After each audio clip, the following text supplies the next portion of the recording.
Hey guys, welcome back to the channel. This is a story about what if Naruto truth-seeking orbs konoha. Before I start, please support for more amazing content, and do consider subscribing to my channel and share this video with your friends. This is written by Evil Fuzzy 9 and link in description and support writer.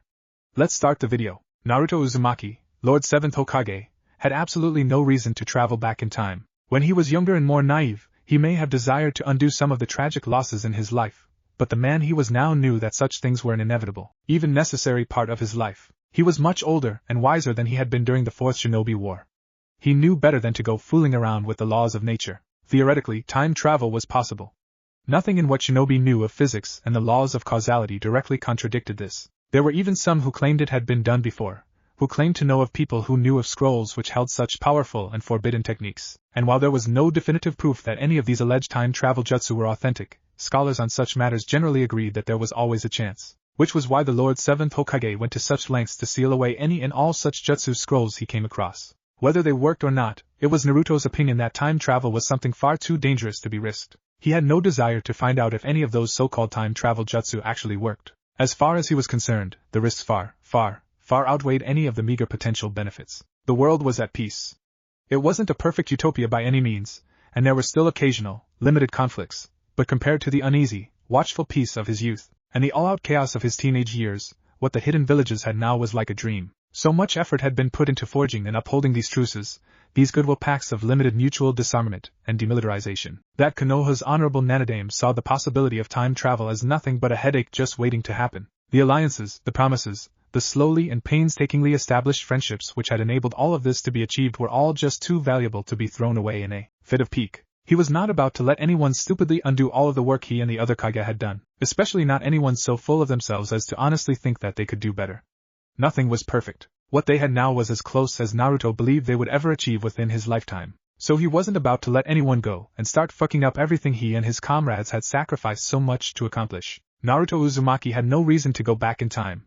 Some things may not have turned out how he would have wanted, but the risk of undoing all of the good was just too high, too appalling, to even consider. Unfortunately for the Lord 7th Hokage, however, the powers that be would apparently beg to differ. When the 35-year-old Naruto woke up in a filthy, dank apartment, his first instinct was to wonder if Kiba had dragged him off to some dump on a bender. His second instinct, upon getting out of bed only to stumble over his own feet and land flat on his face, was to wonder what the hell his drinks had been spiked with. It wasn't until he stood and shook his head, looking around and narrowing his eyes, that he realized something was very amiss.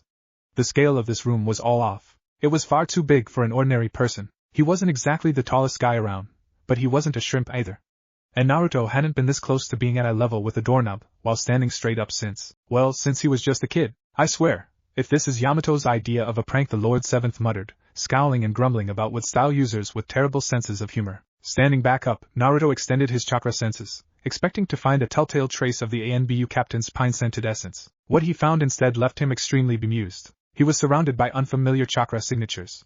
And while maybe only one or two of those signatures were actually within a dozen meters of him, it was still suspicious enough to make him frown. Naruto crossed his arms, wondering absently why they felt scrawnier than he remembered. He was very proud of his sensory ninjutsu. Years of refining his technique with help from Karen Nichin had enabled him to wield considerable empathic powers even without tapping into Kurama's chakra.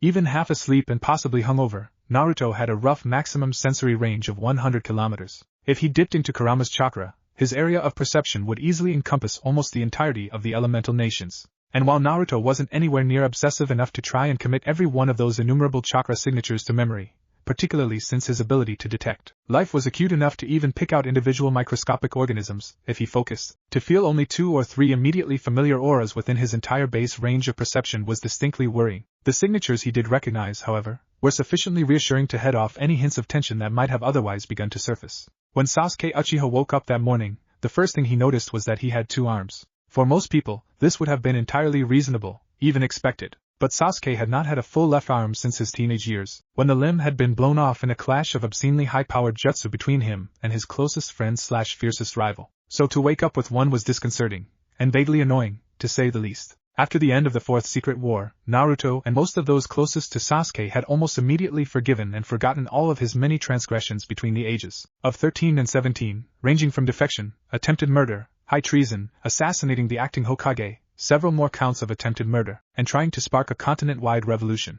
They were happy to have him back, and liked to pretend that none of that stuff had ever really happened. Tsunade and Sakura had even tried to hook him up with a Shodai putty prosthetic shortly after the war, but Sasuke had refused this offer, vehemently. Partly, his reasoning had to do with the fact that the idea of replacing his missing arm with a bunch of mutant adult stem cells from a man who had died around half a century ago was just gross. He couldn't even stand drinking from another person's canteen, and they expected him to be fine and dandy with gluing some sort of tree man corpse tumor onto the stump of his elbow? Yeah, no. His fight with Kabuto had left Sasuke borderline paranoid about body modification. That naked chick crawling out of the man's chest and flashing him with her lifeless clone tits had been traumatizing enough. He didn't want to have the stem cells of some long-dead Senju fused to his shoulder. That would be just a little too Madara for his tastes. Of course, aside from the Uchiha's squeamishness, there was also the underlying motivation of atonement. He may have been forgiven for most of the shit he had done leading up to the Fourth Shinobi War, and even that half-hearted, almost immediately thwarted plot to assassinate the Gakage, but he had still done wrong by a lot of people. Maybe he'd had his reasons at the time, but the man he was now refused to forgive himself all of the awful things his younger self had done. He had to live with his mistakes, and try to make up for his many transgressions. He did his best to remember all of the wrongs he had done, chiefly so he would never go off and do them again. He lost his arm trying to kill Naruto, his best friend. In Sasuke's opinion, replacing that arm would be like saying it no longer mattered that he had attempted to murder one of the only people to keep faith in him all the way up to the bitter end. Naruto had believed in him, and done his damnedest to save Sasuke from his inner demons even when the Uchiha had personally been doing his college best to rip out the Uzumaki's throat. He had tried to kill Naruto with his left arm. He had attempted to commit an unforgivable sin with that hand. Dimly, he remembered hearing a bit of foreign scripture in his post-war travels that spoke of cutting off any part of yourself that caused you to sin, saying that it was better to go into paradise a cripple than to suffer eternal damnation fully intact. Sasuke didn't know about anything else that monk had said, but that much at least had rung true with him, so much so that he had almost attempted to pluck out his own eyes then and there. The holy man had been highly disturbed by this, apparently having meant his sermon in a much less literal sense than Sasuke had taken it, and only reluctantly had the Uchiha listened to the man's request to please not mutilate himself right in front of the children. Whatever his ultimate reasoning, though, Sasuke had stubbornly refused to ever replace the arm he had lost, no matter how hard his friends tried to convince him otherwise. And on at least one memorable occasion, his wife had even secretly grafted on a new arm in his sleep. It had taken the hungover Sasuke half the day to realize what Sakura had done that time, and when he did he'd irritably ripped the arm off at the elbow and flung it aside, much to the visiting daimyo's distress. So, feeling this new replacement arm, Sasuke figured that Sakura or Naruto had probably taken another shot at convincing him to replace his missing hand.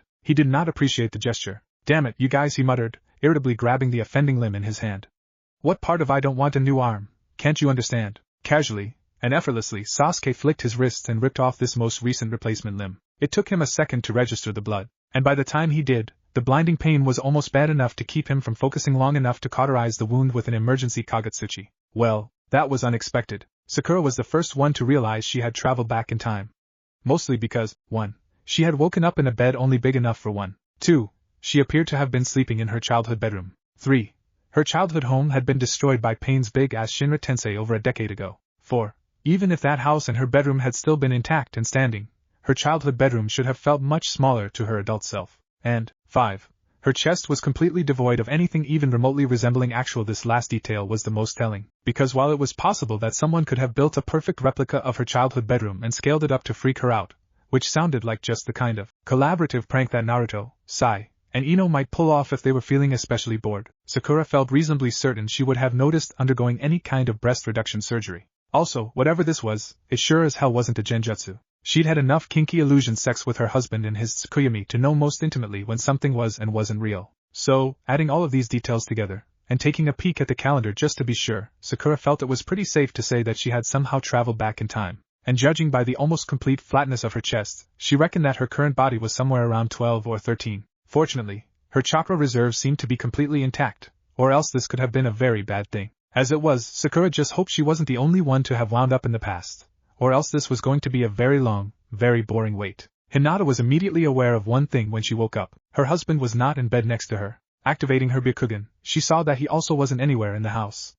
Also, that this wasn't their house. Half asleep and distinctly horny, Hinata felt exceptionally grateful in advance for being married to one of the most vigorous and generous lovers alive. She also felt very little patience for anyone who might try to get in between her and her husband. Hinata's feelings for Naruto had strongly defined a considerable portion of her life. Her admiration for his determined spirit had led her to try and improve and overcome her own weakness. Her love for him had led her to take action multiple times in her teenage years, where she otherwise would have stood aside and let someone else come to the rescue. And the mature, more erotic love she felt for Naruto as his wife had let the former Hyuga heiress overcome much of her old shyness and bashfulness. She was by no means without shame or restraint, but when it came to her husband she could be shockingly bold. Which is probably why the first thing Hinata did upon standing up from her futon was to blow through the nearest wall with an overpowered vacuum palm. And also why the second thing she did was to stalk off the premises of the Hyuga manor, heading as the crow flies straight towards the unmistakable beacon of her husband's chakra. The fact that this entailed blasting her way through many more walls and branch house members, while dressed in nothing but her, admittedly conservative, pajamas, did not bother her in the slightest.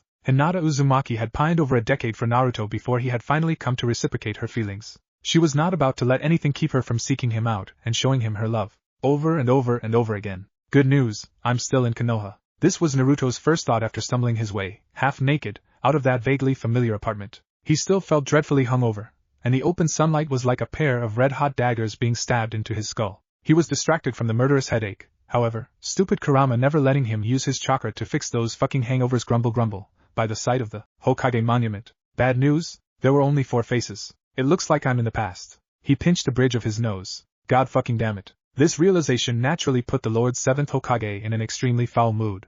He had sealed away all those alleged time travel jutsu scrolls for a very good reason. I'd better not be the only one here, he muttered, dressed in just boxers and an undershirt, looking down irritably at his much scrawnier 12-year-old body. Had he ever actually been this small?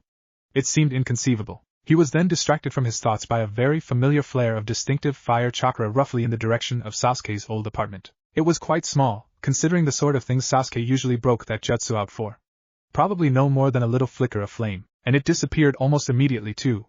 Humming thoughtfully, Naruto noticed that Sasuke seemed to be in a good deal of pain, physical rather than emotional, for once, although there was a much smaller degree of distress directly associated to that sudden spike of owl. Cocking an eye curiously, Naruto then zoomed in on Sakura's signature. She seemed mildly annoyed, but it was well within the standard deviation. People got annoyed all the time over little, meaningless things. Often when dealing with him, Naruto was perfectly accustomed to that sort of feedback, and it didn't raise any of his eyebrows. Something he did notice, however, was a not-so-distant growing throng of slight surprise and confusion, along with a very familiar flavor of desire attached to a chakra signature he knew as well as that of his own kids. Despite their current circumstances, Naruto couldn't help the cheerful grin that came onto his face. He could tear a new one out of whatever asshole had landed them in the past later. For now, however, he had a frustrated wife in need of some stress relief, and he could do with blowing off some irritation too. Hello dear, Naruto said to Hinata Uzumaki ne Hyuga. How are you feeling? The 12 or 13-year-old Hinata gave her 12 or so year old husband a curious, but also intense, look. Naruto? She said wonderingly, having long ago dropped the kun honorific. If there was anyone she could reasonably address with the intimacy of a first-name basis, it was the Lord's 7th Hokage and father of her children. Naruto's sweat dropped, seeing the befuddled expression on his wife's face. Yeah, it looks like we're in the past, he commented. Hinata frowned. So Bolt and Himawari? She murmured, her expression falling. Naruto winced. He squinted, looking a touch anxious. Yeah, I'm sure we can find a way back, but... Hinata smiled softly. They'll be alright for a little while, she whispered. Until we can return to our own time, at least. Naruto grinned, and took his wife's hand. Yeah, until then, he murmured. Then his expression turned foxy, and he grinned at Hinata. Want to go inside, dear? He said with a playful wink. Hinata giggled, and batted her eyes at him. But of course, she said in a tone that would have been quite husky if her present body were capable of producing such sounds. Naruto picked her up in a bridal carry, and brought her in over the threshold. 10 minutes later, a very angry and flustered-looking Naruto stormed right back out of his apartment. He was fully dressed, now, glaring down at his own crotch, and radiating a generous amount of killing intent. Those inhabiting the floors below him in the apartment complex promptly experienced an inexplicable, simultaneous loosening of their bowels. One particularly elderly tenant even suffered a brief heart attack, though fortunately it was while their children were visiting, and thus able to get them immediate medical attention. Hinata came out of the apartment a moment later, still dressed in her conservative, unrevealing night clothes. She was smiling weakly at Naruto, and placed a comforting hand on his shoulder. Don't worry, dear, she said softly. I hear it happens to most men now and then. Naruto spared a forced smile for his wife, before glaring once more down at his groin. His eye twitched. I'm gonna kill whoever got us thrown back in time, he growled. Fuck causality. Fuck the laws of nature. I don't even care about that garbage anymore, multiverse theory or some shit, I don't know. He threw his head back then, tearing out fistfuls of his hair and screaming in frustration. But I am not going through puberty again. Sigh.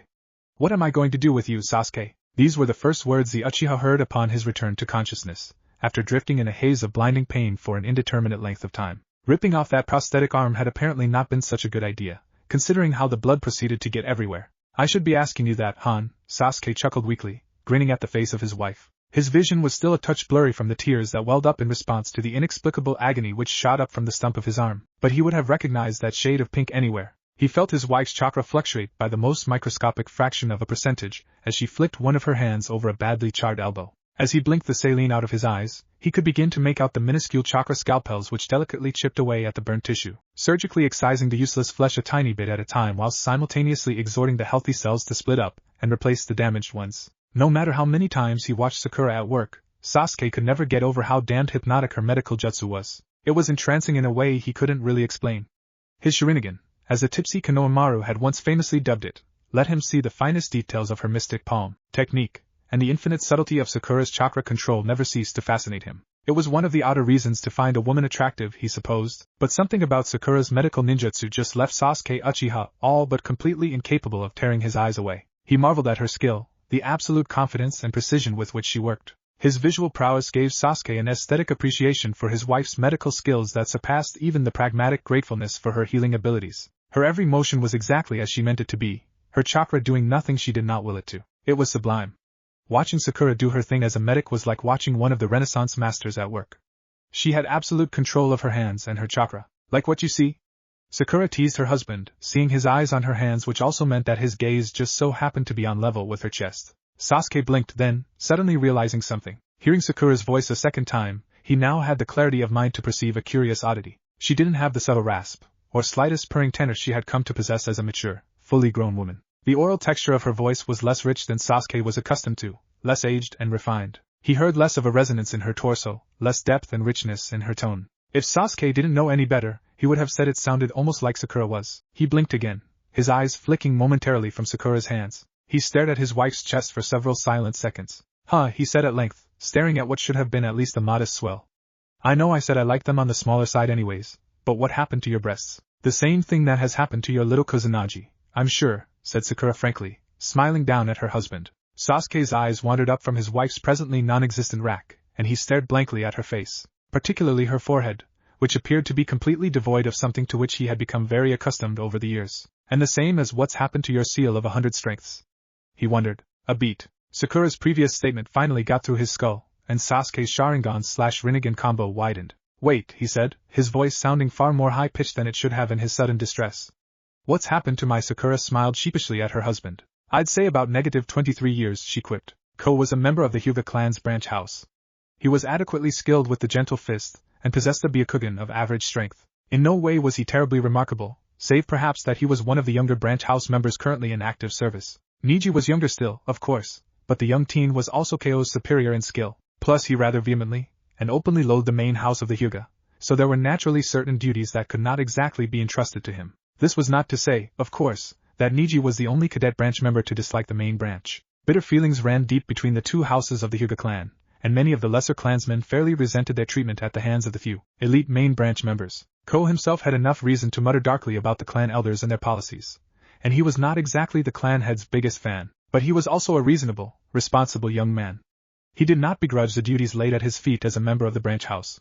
The basic idea was little different from what most shinobi did for the village, and he took a small amount of pride in the thought of being trusted to protect the secrets of the Byakugan from those who might try to steal it. Dying for the sake of the clan was a noble, even admirable act. Most Hyuga, branch house or main, would say that such a death would be a good one. This was something both parties agreed on. The caged bird seal was unpleasant, perhaps, inasmuch as the fact that it basically served as a convenient kill switch for uppity branch house members. But keeping the clan's Kekkei Genkai from being stolen by ambitious corpse robbers was a high priority. The seal's main purpose was to destroy all genetic markers involved in activating the Byakugan, as well as sealing away the eyes themselves. This much, at least, was reasonable. Many clans had similar procedures for eliminating any biological traces of their secret arts, or bloodline limits. If there was any chance of enemies being able to get their hands on a corpse, it was standard procedure to destroy any and all evidence that might enable people to reverse engineer the techniques or medications which empowered their shinobi. Frying the brain with a hand seal was technically just a side effect of the caged bird seal's original, primary purpose. While this side effect had been used in the past to keep members of the branch house in line, Ko and most of his peers also knew that even the most hardline, callous SOBs in the main branch frowned heavily on the careless use of that particular feature. Even if they were expected to live out almost the entirety of their natural lives as meat shields and body doubles for the chosen few elite, kin were still kin. The Hyuga, being a very old and powerful family, were every bit as clannish as the Uchiha or Senju. Binding the majority of their relatives with powerful, brain-nuking curse seals was not that much worse than some of the other traditions to have survived from the Warring States era. With the exception of a few unfortunate souls like Niji, most cadet branch Hyuga could accept the caged bird seal, and the role as expendable shields to protect the main branch.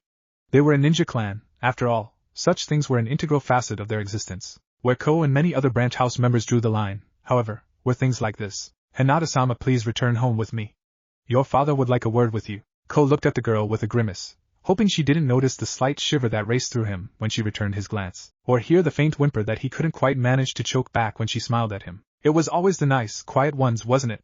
When they snapped hard. And considering the swathe of destruction Hinata had carved on her way out of the Hyuga estate, Ko felt fairly justified in his assessment that the poor thing had finally cracked under the pressure. A part of him pitied her, knowing how much stress the lass had been under to try and meet her father's expectations. The rest of him was absolutely terrified. Sure, up until today Hinata had seemed like the kindest, gentlest, most innocent and harmless little girl ever, but they said Itachi had seemed like a nice kid too, and look where he wound up. As Hyuga went, Ko was not remarkable in any way.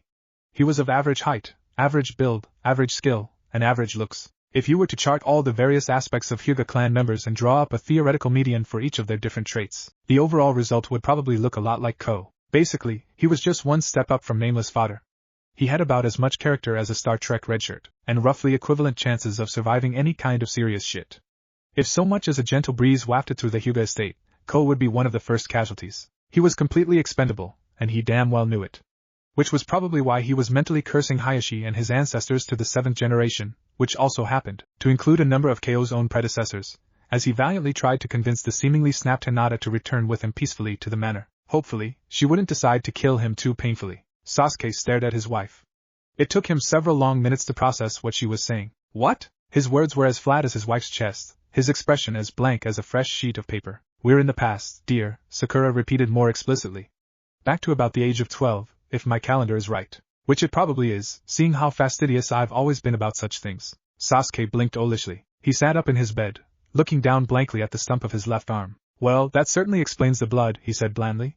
And the pain. He looked over at the freshly discarded arm which lay at the foot of his dresser. The skin was pale, and the amount of blood on the floor and the upholstery would probably mean hours of cleaning. Sasuke's bedsheets were thankfully much less red, a quick and almost reflexive application of his EMS flame control having stemmed the blood loss mere fractions of a second after it had started. Yes, it does, said Sakura, audibly tooting at her husband's impulsiveness. That wasn't a prosthetic. Not that you should have ripped it off even if it was one. The Uchiha clan had at least had the decency to look vaguely contrite. I never would have expected to wake up in the past, he commented. It's hard to believe what you're saying. I probably wouldn't, if not for certain pieces of evidence. He glanced again at his wife's chest. Do you have any idea how this might have happened? Sakura shook her head. No, and I'm not sure who else might have come back with us, either, she said, before pausing and frowning worriedly. You know, assuming we're not the only ones who've come back in time. She didn't sound very hopeful in that regard. Sasuke hummed thoughtfully. He glanced around his room for a moment, before nodding his head and speaking up again. Naruto's a given, at least, he said. I just know that, somehow or other, this has something to do with him. A beat. Sakura chuckled wryly, nodding in agreement as she wrapped some gauze around the stump of Sasuke's arm. He does have a habit of winding up at the center of these kinds of things, doesn't he? She mused. Hinata stared at the branch house clan member who had just come running up to her. He was shaking like a leaf and sweating bullets, talking to her like one might talk to a rabid dog they all but knew was going to bite them. She frowned subtly, detecting that Naruto had inched sideways from her as well. In his case, of course, he was clearly trying to act inconspicuous and make it look like his presence here next to the Hyuga clan's present heiress was just an innocent coincidence. Logically, Hinata understood why her husband would want to try and avoid complicating matters by letting on that he was in a relationship with her, since originally at this point in time Naruto had barely even registered her existence. It still irked her a little, though. While she was sympathetic to her husband's earlier plight in the bedroom, and could tend to herself well enough until such a time as he was able to resume his marital duties, that didn't mean she liked the thought of having to distance herself from him. She'd already earned her happy ending, damn it. She didn't want to go through the motions all over again until such a time as they could reasonably get back together without drawing any undue attention from the wrong people. If you would please be so kind, Hinata-sama Ko was stammering, trying futilely to coax the clan heiress into coming back to the estate with him. It was a rather pathetic sight, honestly. Hinata frowned. Inwardly, she felt a tiny bit sheepish. Knowing now that she was in the past, it made sense that certain of her actions that morning may have led her family to make particular wild assumptions. In this time she wasn't known as the 7th Hokage's wife, Konoha's very own Yamato Nadeshiko incarnate. She was just a delicate wallflower, here, a quiet and insecure young kunoichi who also unfortunately had the weight of the Hyuga clan shoved onto her shoulders by a miserable accident of birth. Feeling the slightest hint of irritation, Hinata grabbed her husband by the collar. He had been trying to skulk off, which was a perfectly sensible course of action in this instance, but Hinata was not feeling particularly sensible at the moment. Unconsciously, and unintentionally, Hinata let loose a tiny bit of killing intent in silent frustration, yanking Naruto closer. Compared to what she could do if she got serious, the bloodlust she projected right now was barely the lightest tickling of a feather on the back of one's neck. Relatively speaking, objectively, seeing as how this was a kunoichi on par with the best of the best, in combat ability and mastery of her arts able to rival the likes of Itachi Uchiha or Kakashi Hatake in their prime, it was still some damn serious sake. Ko, the poor fellow, very nearly pissed his pants. Sasuke looked at himself in the mirror, Sakura standing a little ways off behind him. He could not help but be amazed at how young they both looked. Aside from his now missing left arm, and Sakura's now sensibly trimmed hair, the two have looked remarkably like the fresh genin in their old teen photo. Well, aside from Sasuke's Sharingan and their overall demeanor, as well. She was more sure and confident in her poise, where he was more laid back and mellow. Neither of them was the same person they had been when last they were at this young age. Time had changed them, time, and hardship, and Naruto Uzumaki. They were adults, full-grown shinobi. Parents, I hope Sarada is doing okay without us, Sasuke whispered, staring at the reflection of his face. He could see his daughter in so many aspects of his youthful visage, in his cheekbones, his chin, and the shape of his eyes. A part of him wondered idly whether she had indeed inherited the genes for these eyes, the Sharingan which blazed back at him from his reflection. Another part of him hoped she hadn't, hoped that she could live a happy and peaceful life without ever having to worry about feeling too much, without ever having to fear the descent into madness which would surely come if she lost the ones most precious to her. He wished he could have many children, give his daughter many little brothers and sisters to dote on and play with and tease. Sakura had broached the subject with him more than once, but every time she had raised the possibility, his mind's eye had flooded with images of his own family, of himself and Itachi, and the bloody, twisted cords of love and hatred which had bound their fates together. And every time, without fail, he would feel the burning in his eyes, the tears of blood flowing down his cheeks, and know that no matter what else he did, he could never let himself subject his precious, beloved daughter to those same vile temptations which had nearly destroyed his clan and driven him into the deepest depths of darkness. I hope that multiverse theory is accurate, Sakura added, seeing the emotions which flickered across her husband's face. Or else she might already no longer exist. She glanced meaningfully at Sasuke's missing arm, and he scowled. It better be accurate, the Uchiha clan head growled.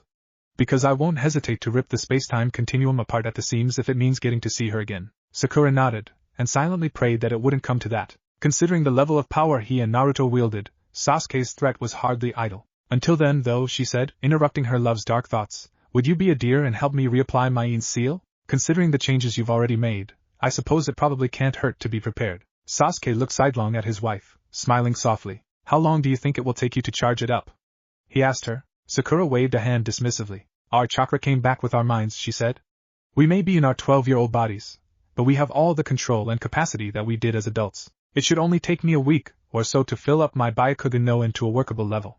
And that's pumping her up from scratch, mind you. Sasuke nodded. Fair enough, he said.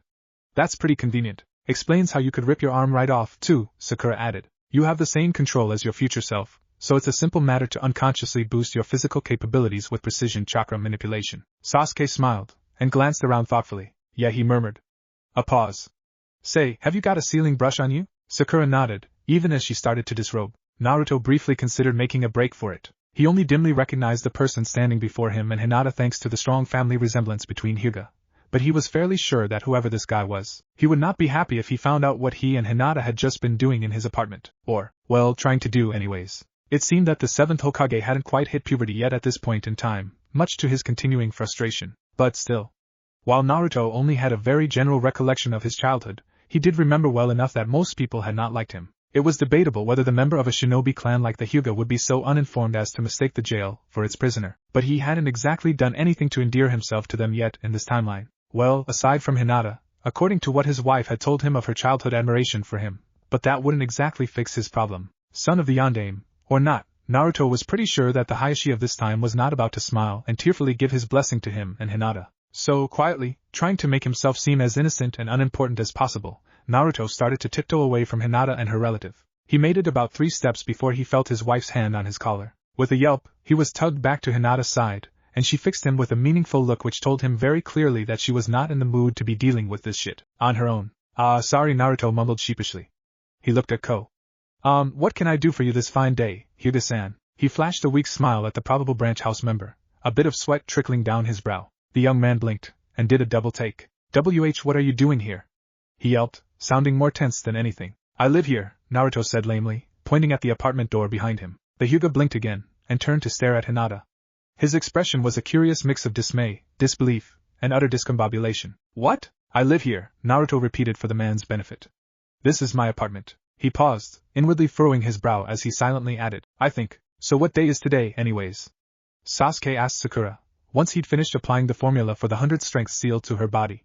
If we're in the past, he may not have had Naruto's knack for Fuinjutsu, the blonde having spent many years studying those arts in order to live up to the considerable reputation of his clan, but Sasuke was still nonetheless pretty skilled at sealing, if he did say so himself. And he was also doing a very good job of either getting too aroused or too weirded out by his wife's mostly naked form beneath him. Jutsu formula sealing script, runes and written ley lines, gleamed and sparked as they crawled over Sakura's skin. Artistic tendrils of ink swayed and writhed to and fro over the kunoichi's bare flesh, glowing and glimmering as the whole spiderweb of writing slowly retreated to the single drop of blood which had been precisely smeared over her Ajna chakra. Sasuke watched almost boredly, detaching himself from the fact that this was his beautiful and loving wife's practically naked, 12-year-old body that he had just finished writing on and around. The ritual circle on his bedroom floor flashed as it drew Sasuke's chakra from the seal, letting Sakura's energies fill the writing up in its stead. In a matter of seconds, the whole array which Sasuke had painstakingly scrawled onto Sakura's body had receded up into her forehead, the entire jutsu formula compressed into a singular point. The smear of blood on Sakura's brow melted away, and her skin was bare once again. Sakura relaxed, and let out a breath she hadn't realized she'd been holding. A smile quirked her lips, and she beamed up at her husband. Her chest heaved with heavy breaths, the girl visibly worn out from the process of applying the seal. In time, her naked brow would bear the diamond mark indicative of a Byakugan no in at functioning capacity. According to the calendar in my room, today's the day Kakashi-sensei gives us the bell test, the young woman said, panting and sweaty, her skin flushed in a manner that was rather inappropriately suggestive of certain other activities which could be done in her present, nigh non-existent state of dress. Sasuke blushed, and he wasn't sure whether to be thankful or dismayed that he didn't feel any immediate stirring below the belt. Then he blinked, his brain belatedly processing what Sakura had actually said. Ah. I see. And what time is it? He wondered. Earlier than Kakashi-sensei would be there, Sakura drawled. Sasuke checked his clock. It said 8:24 a.m. Oh yeah? We still have another couple of hours, at least, he mused. Nodding, he then added, do you think we should go see if Naruto came back with us? Sakura smiled slyly at her husband. At least give me time to get dressed, dear, she said.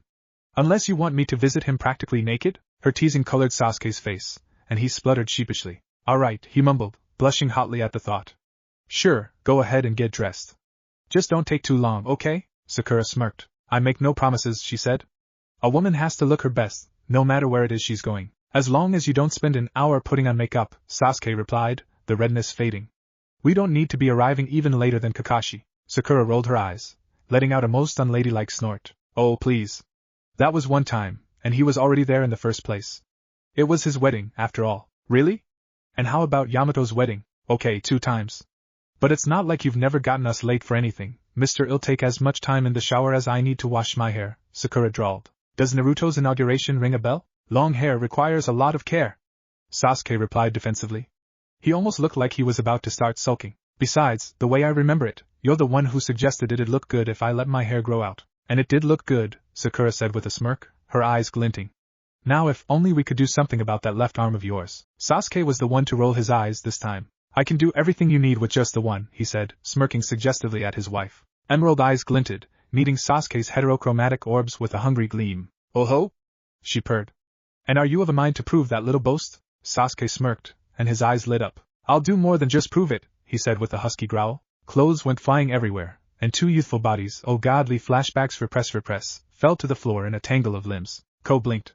He stared at Naruto. Dimly, he recalled that there was something important about the boy, but all he could think at the moment was a flat, toneless what. He stared at Hinata, blinking owlishly as he tried to process what Naruto had just said. It did not escape his notice that the clan heiress's pajamas looked a little messy, or that he had seen her and Naruto emerge from the very same apartment the blonde had pointed to. It was not outside the notice of the girl's family that she had often taken to covertly watching the Uzumaki boy train. She had been quietly following the lad around for a few years now, having what seemed to be an innocent, precocious crush on the rather infamous prankster. Ko had often been assigned to watching Hinata while she was out, covertly following the heiress to make sure nobody tried to pull off a repeat of that hidden cloud fiasco.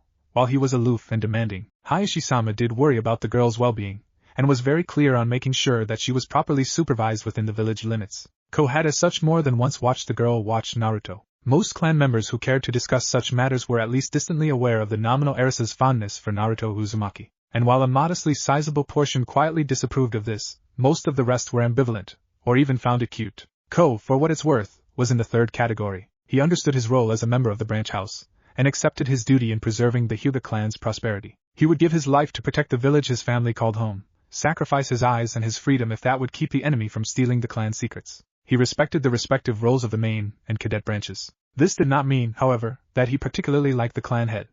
Hayashi was a stern man, and while he meant well enough, his attitude could still rub people the wrong way. He was also very protective of his daughter, and would probably kill anyone who dared to defile her at such a young age as this. Ko secretly imagined that Hayashi would probably have a heart attack if he found out that the Uzumaki brat, whom Ko distantly recalled as being bad news in some vague manner or other, had seemingly willfully fornicated with his 12-year-old daughter. And while it might have been worth a laugh just to see what colors the man's face would turn, it would probably be better for all involved if this little incident was kept from the clan head's attention, for Hinata as much as anyone else.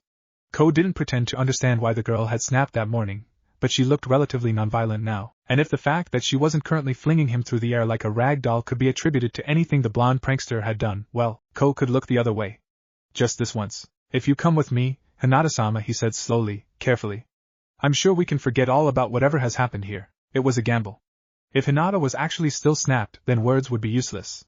But if she was in a state where she could be reasoned with, Ko only barely avoided having a heart attack when the girl smiled at him. Very well, she said uncharacteristically primly. I will permit you to. For a moment it sounded like she was suppressing a laugh. Walk me home. Hinata finished, her eyes glinting with something Ko decided he really did not want to try and identify. Coughing anxiously, the Hyuga branch member spared one last curious glance for Naruto Uzumaki, before shaking his head and gesturing for Hinata to follow him. He did not notice the pair brushing their fists together for a split second. For an instant, it seemed like time had frozen for the boy and girl, but then they smiled at one another, and nodded in understanding. See you later, Hinata-chan. Naruto chirped, doing his best to approximate the way he had spoken in his youth. That would be lovely, Naruto-kun, Hinata replied, mostly for Ko's benefit. Naruto waved goodbye, and Hinata followed after Ko. Inside the Uzumaki's belly, Kurama resisted the urge to roll his eyes. Humans, he mentally scoffed. They're even worse than rabbits. He was grinning though. Kurenai Yuhi awkwardly shifted a standard-issue flak vest over her torso, feeling dreadfully compressed under the drat thing. She could hardly breathe in the damn vest, but she wanted to look good and professional for this meeting. The things women sacrificed for their careers. Still, though, this was like wearing a bloody corset, and Kurenai could not help but feel uncomfortably aware of the numerous Byakugan eyes on her as she strolled up into the Hyuga estate. The part of her that was still an insecure young teenager wanted to cover herself and squeal pervert at all the bulging veins and suspiciously pale eyes, even though the more logical, mature parts of her psyche scoffed at the idea of getting so worked up over the notion of being peeped on. They lived in a ninja village, after all. Abu knew the color of every last villager's morning constitutional, and privacy was one of the first luxuries a shinobi would learn to sacrifice on long-term missions. Separating yourself from the rest of the squad just to bathe, change clothes, or relieve yourself was just asking for trouble. How could you trust your teammates with your life if you couldn't even trust them enough not to stress out over being seen naked? That was a lesson every halfway decent kunoichi had to learn. It was a good lesson for male ninja too at that. Of course, there was that saying about what was okay on a mission not necessarily being okay in the village, but still, Kurenai shook her head. Trying to take her mind off of the painfully squished state of her chest, the illusion mistress glanced curiously at the tumbled wreckage of a nearby wall. Plastered dust, chunks of masonry, and snapped wooden beams were all heaped at the foot of a gaping hole. It reminded her a little of Asuma's first few tries at getting his burning ash jutsu down, minus the smoke and glowing cinders. Branch house members scurried this way and that across the grounds. They carried building supplies and measuring tools, a nervous tension in the air as they murmured and gossiped. Kurenai caught a few brief snatches of their hushed conversations, listening in out of idle curiosity more than anything else. Yeah, he just woke up in the infirmary, and the first thing he did, says it's looking like over 300,000 ryo, as far as damages. I caught a glimpse of her. Right after it happened she looked like a thing possessed. Just know this is coming out of my pension, should have invested in stocks. It's always the quiet ones, isn't it? Who would have thought she could? It would be untrue for Kurenai to say that she was not curious about what could have happened here. She was frankly gobsmacked to see the extent of the damages. The Hyuga estate looked like it had been hit by a herd of stampeding buffalo. It was troubling on one level, though also amusing on another. She had never exactly cared for the more stuck-up sorts who tended to populate these old, wealthy bloodline clans, but one of her new students did live here. It would be a shame if anything had happened to her. Hinata seemed like such a nice girl. Excuse me, Kurenai said to a passing clansman. Would you happen to know where Hayashi-san is? I am here to talk with him about his daughter. Teammate had passed their true genin test with flying colors the day before, and Kurenai was honestly eager to start them on missions. Her nomination for Jounin promotion had only recently gone through, and this would be her first time training a genin squad. She heard Kakashi had put off on testing his team, the slacker. A more sadistic part of the woman couldn't wait to see how the kids reacted to their first D-rank missions. If she'd had to suffer through them, then so would her students. That was one rite of passage she would be very happy to continue, now that she was the Jounin sensei who got to sit back, kick her feet up, and watch the newbie genin do all the dirty work. Busy with thoughts of how Kiba in particular would respond to his first job as a ninja, not that she had anything against him. Mind you, the loudmouth Inuzuka would just doubtless have the most entertaining reaction. Kurenai almost missed the Hyuga blanching at her question. Ah, he said, gulping nervously. So you're here about Hinata-sama? Even if Kurenai hadn't been a seasoned, elite shinobi, she still would have seen the obvious anxiety in this individual's posture. He looked as white as death, and was frozen stiff. His tone of voice had traces of fear, and his eyes flicked nervously to one side. I'm her Jounin instructor, she told the man, who looked like he might have been pushing 50. Hinata's a genin now, and there are certain things I will need to clear with her father before I can begin the girl's training. The Hyuga, who, judging by the absence of any markings on his bare forehead, was probably a minor member of the main branch, nodded his head weakly, staring off into the distance, and avoiding meeting Kurenai's eyes. Why yes, of course, he said distractedly, and if Kurenai had thought it were possible at this point, she would have sworn that he had somehow gone even paler. I will fetch Hayashi-sama for you. Please wait here, Kurenai Yuhi, she provided. Yuhi-san, yes, the Hyuga said, nodding again, with a distant look in his eyes. I thought you looked familiar. Yes. I will tell him you are here. And then the man turned and scurried off, looking like he had a rabid ninja hound snapping at his heels. Kurenai watched him go for a few seconds, curious as to why the man was acting so skittish. After a moment's thought, she shook her head and dismissed the matter, taking another look at her surroundings. Surveying the grounds of the manor absent-mindedly, she noticed that most of the damage seemed to have been done in a straight line. It looked almost like someone had just waltzed right on through the heavily warded walls and dozens of Hyuga guards. Kurenai cocked an eyebrow, unsure whether to feel curious or worried. She had seen blast-style experts from IWA who left less destruction in their wake. Either there had been some kind of freak accident involving a 10-pound crate of explosive notes, or a medium-large size summon had plowed right through the estate. The level of destruction before her eyes was honestly impressive. Idly wondering what could have happened here to have caused so much damage without warranting direct intervention from the NBU, Kurenai once more shuffled her flak vest over a frame which had grown well beyond the uniform's original measurements in certain areas. If Kurenai ever found out who had gotten the bright idea to base standard flak vest sizes on male body types, she would have a few choice words for them. And people wondered why most kunoichi didn't wear these damn things? Kurenai blinked then, distracted from her irritated reverie. She turned her head to see the head of the Hyuga clan coming towards her. Hayashi's face was unreadable as he approached, and Kurenai greeted him with a short, perfunctory half-bow. Hello, Hayashi-san, she said. May I have a word with you? It's about your daughter's promotion to genin. Hayashi nodded absent-mindedly, and when he looked at her, he seemed to be staring off into the distance. Yes, of course, he said distractedly. Hinata's promotion. I hope there haven't been any problems? The way he said problems raised one of Kurenai's eyebrows, but she shook her head. No, nothing like that, she told him. It's mostly just a formality, but she is heiress apparent, and so I will need your express permission regarding certain matters. Yes, Hayashi mumbled, nodding. Of course, come, let us speak inside. He gestured vaguely for Kurenai to follow him, and she did. It was with a grin on his face and a skip in his step that Naruto Uzumaki strolled back inside his apartment. Having enjoyed a nice long mental conversation/planning session with his wife, he was in a good mood, and feeling much less worried about screwing things up. Rarely had the blonde felt more grateful to his past/future/other self for taking the time and effort to reverse-engineer the principles of old man Rikudo's Nishu. He'd actually used a crude form of it unconsciously back during the Fourth Shinobi War, when he'd bumped fists with his father to sync up their chakra while relaying his plan to save the allied ninja forces from the Shinju's omnidirectional Bijidama, and similarly when he had crossed jutsu with Sasuke, each of them reading one another's hearts in the heat of battle. Working backwards from these instances, Naruto had eventually reverse-engineered his own variation of the sage's spiritual communication technique, with a good deal of help from Ino, whose specialization in In-style mental ninjutsu was invaluable for working out the kinks. And with this technique, he was able to swap intel and communicate mentally at great length, with only a momentary brushing of fists. He didn't entirely understand the mechanics behind his technique, but Naruto knew that it worked, and he and Hinata had come to some very important decisions during their brief mental communion. That was a matter for another time, however. Right now, Naruto was rather preoccupied with a pair of familiar chakra signatures just outside his window. Going over, and hearing it open, Naruto took a moment to stare at his teammates. Sasuke and Sakura were standing just inside his windowsill, a fragrant breeze wafting in from behind them. Hello, Naruto. Have you come back too? That was Sakura speaking. Her hair was cut short, to about the length she had come to prefer in the future. She was smiling, not a very wide or flashy grin, but rather just a slight, subtle quirking at the corner of her lips. It was a mild expression, showing just the slightest touch of general amusement. Caution, too. Naruto frowned slightly, flicking his eyes over to Sasuke. He met the Uchiha's onyx orbs, and the raven-haired youth tilted his head ever so slightly. A quiet and subtle show of deference. Blue Peepers slid down, then, and saw the bandaged stub hanging out of Sasuke's left sleeve. Naruto blinked, then he facebound. God damn it, Sasuke, he muttered. You can never leave well enough alone, can you? The Uchiha quirked one of his eyebrows. And by that you mean? He said slowly, probably in an attempt to verify what Naruto was talking about before actually spilling anything that might either incriminate them or get them tossed in an insane asylum. Your arm, Naruto groaned. Why is it gone? Again? It's symbolic, Sasuke said blandly, seeming to relax slightly when Naruto said again. The hand I used when I tried to kill you is gone. Discarding it signifies my resolve to turn aside from the dark path I walked in my younger years.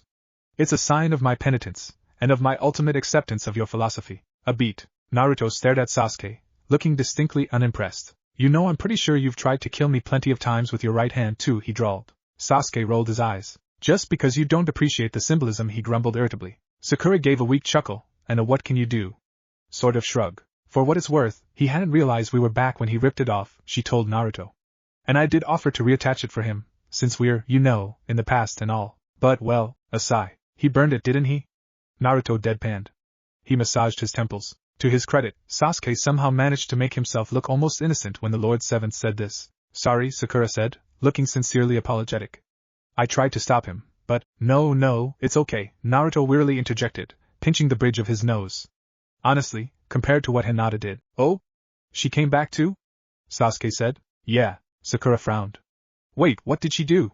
She wondered. Naruto coughed, and avoided looking in his teammate's eyes.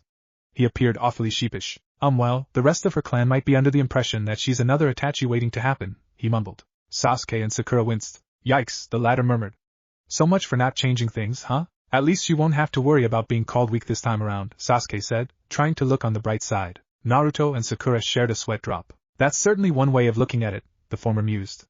Not necessarily the right way, but it's valid. It might cause more headaches in the long run, though, Sakura added, for them to think of Hinata as strong. She'll be under more scrutiny for one thing. She might also be granted more freedom of movement, on the flip side, Sasuke responded. Which could be very useful, if we plan on figuring out a way to get back to our own time. How would we even do that, actually? Sakura wondered, chewing her lip thoughtfully. If we don't know how we wound up going back in time in the first place. Well, first we need to find a time travel jutsu, Naruto said. You know, to get an idea of the mechanics we're working with. But there's no way to know which ones are real, Sasuke muttered. Right. Not without trying them. That's why you sealed such techniques away, whenever you came across an alleged one. Yeah, that's true, Naruto said with a grimace. There's no real way to know which jutsu will work, if any, and while I suppose I could maybe figure something out from scratch, with enough time and the right resources, that'd take me years of trial and error. A silence descended on the trio, their faces falling. Their brows were furrowed in concentration, and they all looked lost in thought. No matter how you look at this, we're probably going to be stuck here for a while, Sakura whispered at length. So we might as well get settled in for the long haul. Sasuke gave his wife a sympathetic glance. She smiled weakly at him, seeming almost apologetic in her demeanor. Naruto sighed. So much for not changing the past, he grumbled, looking ready to throw his hands up in the air. But there was the slightest twinkle of mischief in his eyes. Inside a training dojo of the Hyuga main branch, Kurenai Yuhi was speaking to Hayashi. As you know, now that your daughter is a genin, she would ordinarily be expected to start going on missions, Kurenai said, choosing her words carefully. And of course, while she will only be doing D ranks at first, it is to be expected that eventually she will have to do more dangerous jobs as well. She was inside an undamaged wing of the Hyuga Manor, a main branch dojo, speaking to the man as he distractedly sparred with a young girl, only just of age to consider entering the academy, from the looks of her. Probably another daughter of Hayashi's, she definitely bore a strong resemblance to the man, in a young and female sort of way. Hayashi seemed oddly anxious, considering the stoicism his clan was usually known for, and his movements as he batted aside a clumsy knife strike from his probable daughter looked suspiciously jerky for a supposed master of the incomparably fluid and graceful, gentle fist style. And such missions will invariably carry with them a certain risk to my daughter's life, correct? Hayashi replied, his brow creased and furrowed. Indeed, Kurenai answered with a short nod. And in this time of peace, with no immediate military threats to the village, it is naturally your prerogative as her father, and clan head of the Hyuga, to request that she not be placed on such missions. As she is next in line to succeed you as clan head, I imagine that you might have reservations about Hinata needlessly risking her life. It would be well within my rights in this time of peace, Hayashi murmured, distractedly sidestepping a quick yet badly telegraphed lunge from the young girl with whom he presently sparred, to request that my daughter be held back from dangerous missions. This is a right afforded to all clan heads in peacetime, Kurenai said, sounding like she had spent most of the previous night rehearsing this speech. With no war to be fought, the village has an acceptable surplus of manpower, and there are no priorities which would supersede that of ensuring the succession of clan leadership. Hayashi made a face, and absent-mindedly struck a light blow to his likely younger daughter's shoulder. The girl winced, but nonetheless skipped back and corrected her stance appropriately. Beads of sweat trickled down her face, and she was panting heavily, but her eyes were hard and determined. Gripping the training kunai tighter, the young girl made another sharp lunge, this time sidestepping at the last second. She rotated, and managed to score a glancing hit at the belt of the clan head's kimono. Had the knife been sharpened, the girl probably would have made a rip in the cloth, maybe even drawn a thin line of blood across Hayashi's hip. Kurenai raised an eyebrow, mildly surprised that a person as famously strict and fastidious as Hayashi Hyuga would allow any trainee to land a hit on him with such an amateurish strike. The girl's combat form still left a lot to be desired, and she herself would have made several more corrections to her stance before even resuming the spar. Either the man was slipping as he approached middle age, or he was seriously distracted. Hayashi-san? She interjected. Would you like to continue this discussion outside? She said this politely enough, gently reminding the man of her presence. If what she had to say was making him worry so much as to slip up this egregiously in a training spar, then perhaps it would be in everyone's best interest if he postponed this lesson and devoted his full attention to their present conversation. The man blinked owlishly, looking as though he had suddenly been woken from a daydream. He shook his head, and for a moment Kurenai took this as a silent dismissal of her suggestion, but then he held out a hand and said, "That's enough for now, Hanabi. Continue practicing your forms in here," he told the girl, and now that Kurenai had her name, she no longer had to keep mentally referring to Hanabi as the girl.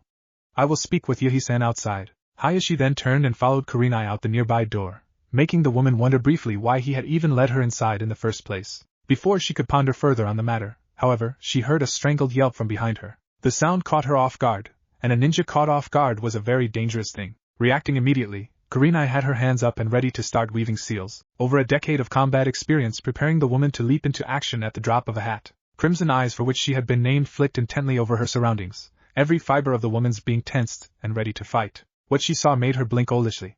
Once, twice, 3 times.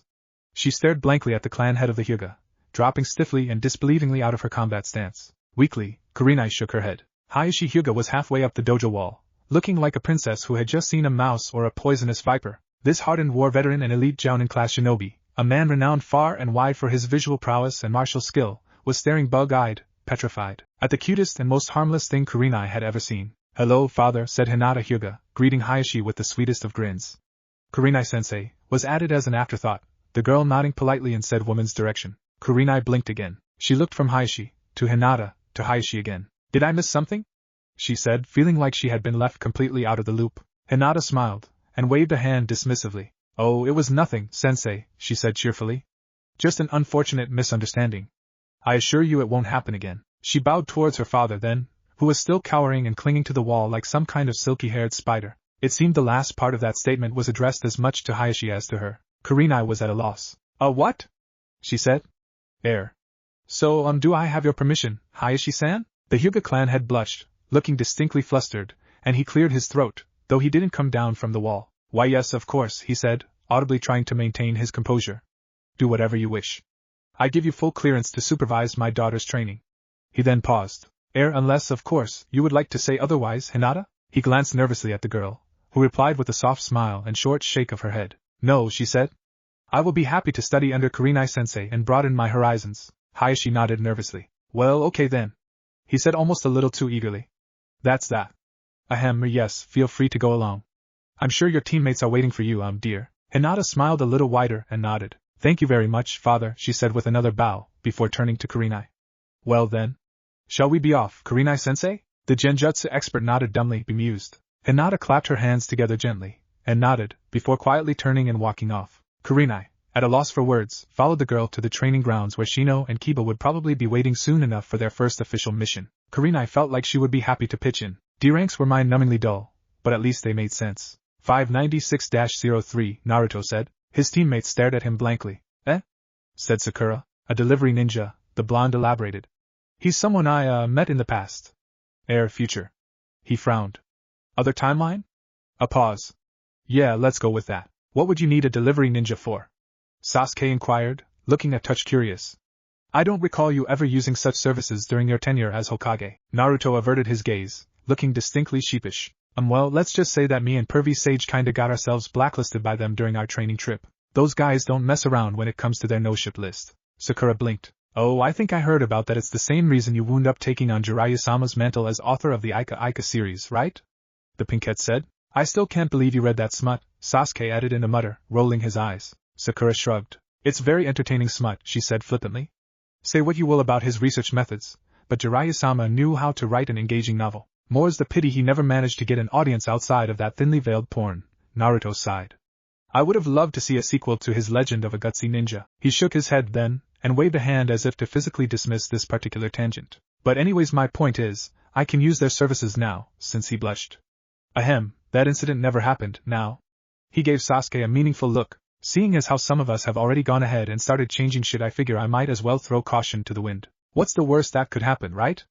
Sasuke drawled. Sakura nodded. I wonder what you have in mind, though, Hokage-sama? Sasuke smirked, catching on to his wife's distinctly obeisant tone. There was only one reason Sakura would speak so deferentially to their teammate, and that was if she wanted something from him. Last time she called Naruto Hokage-sama, the Medic Ninja Corps had experienced a fourfold increase in funding. It had only been until the other departments raised a stink over the obvious favoritism, but still that one sentence had afforded the hospital several much-needed upgrades and new pieces of equipment. Naruto may have long ago grown out of his precocious crush on Sakura, but he still had something of a soft spot for the woman. The Honorable Lord Seventh chuckled nervously, puffing up visibly at Sakura's remark. His cheeks pinkened, and he sheepishly scratched the back of his neck. Gee, Sakura, it always sounds so flattering when you call me that, he chirped, looking quite giddy. But well, I guess I have wondered what it might have been like if I could have found some way to reach out to certain people earlier.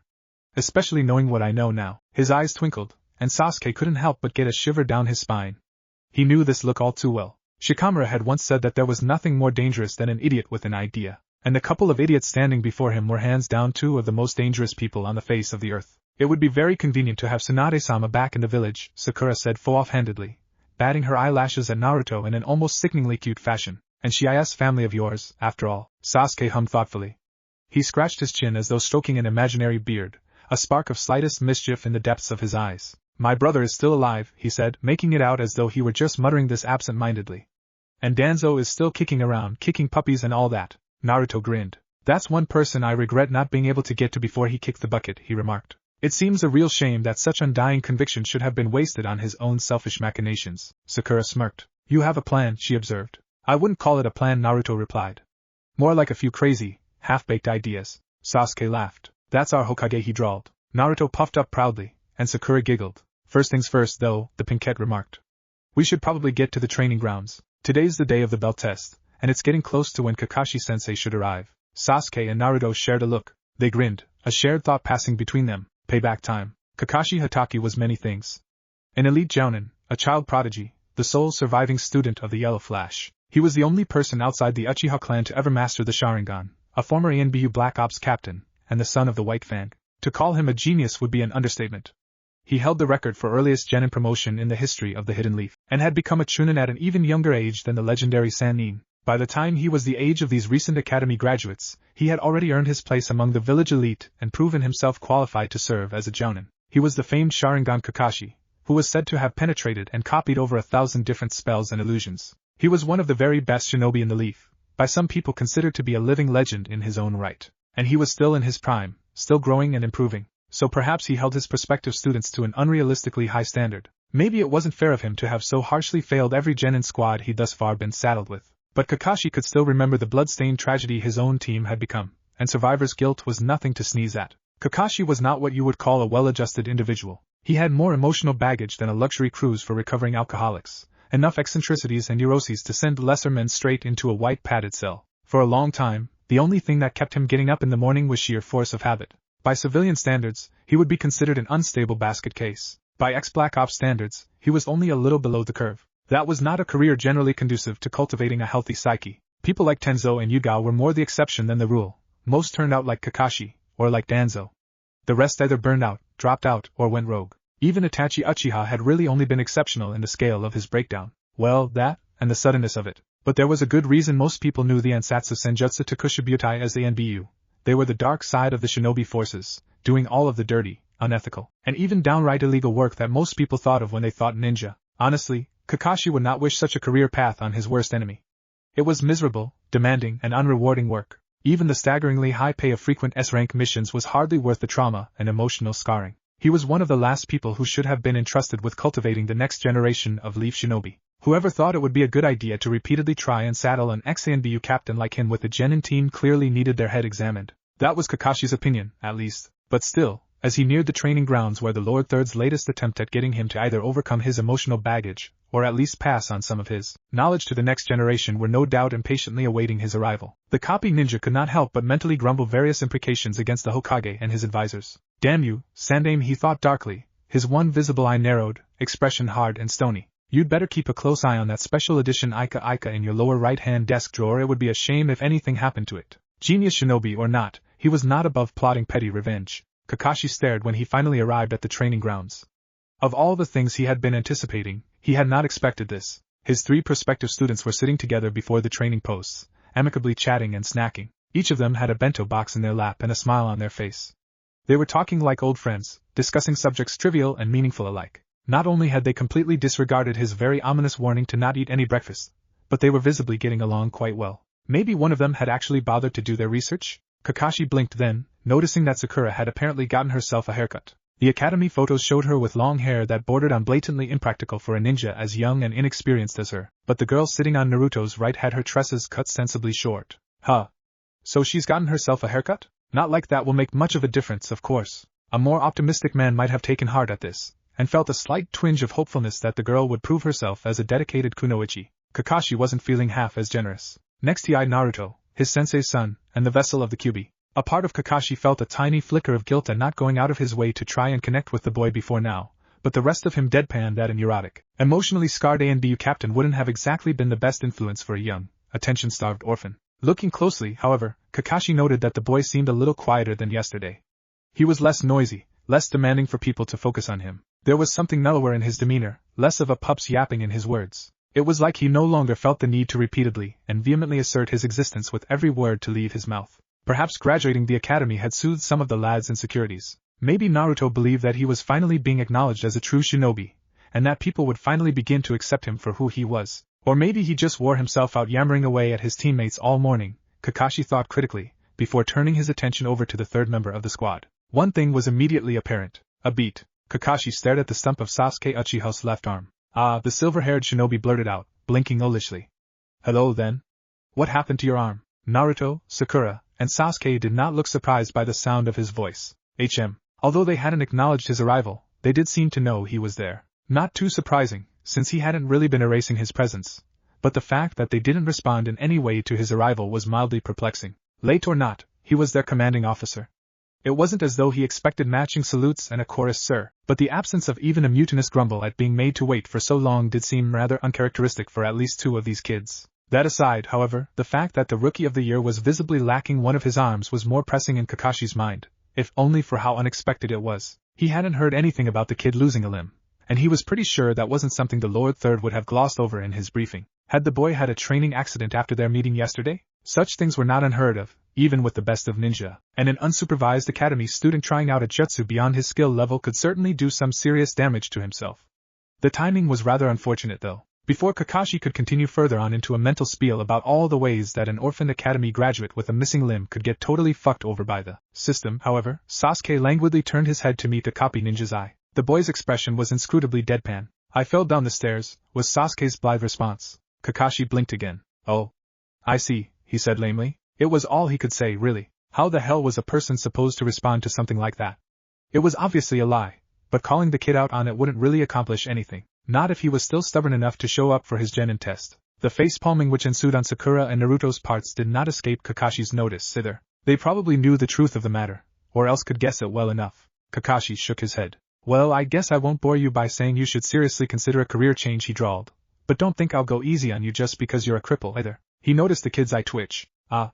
A sore spot, was it? Don't think we'll go easy on you just because it's 3 against 1, Sasuke replied with a sharp look, his tone as cool as ice. Kakashi's visible eye crinkled, and he let out a laugh. My, it's nice that you're confident of your chances, he remarked, waving a hand dismissively.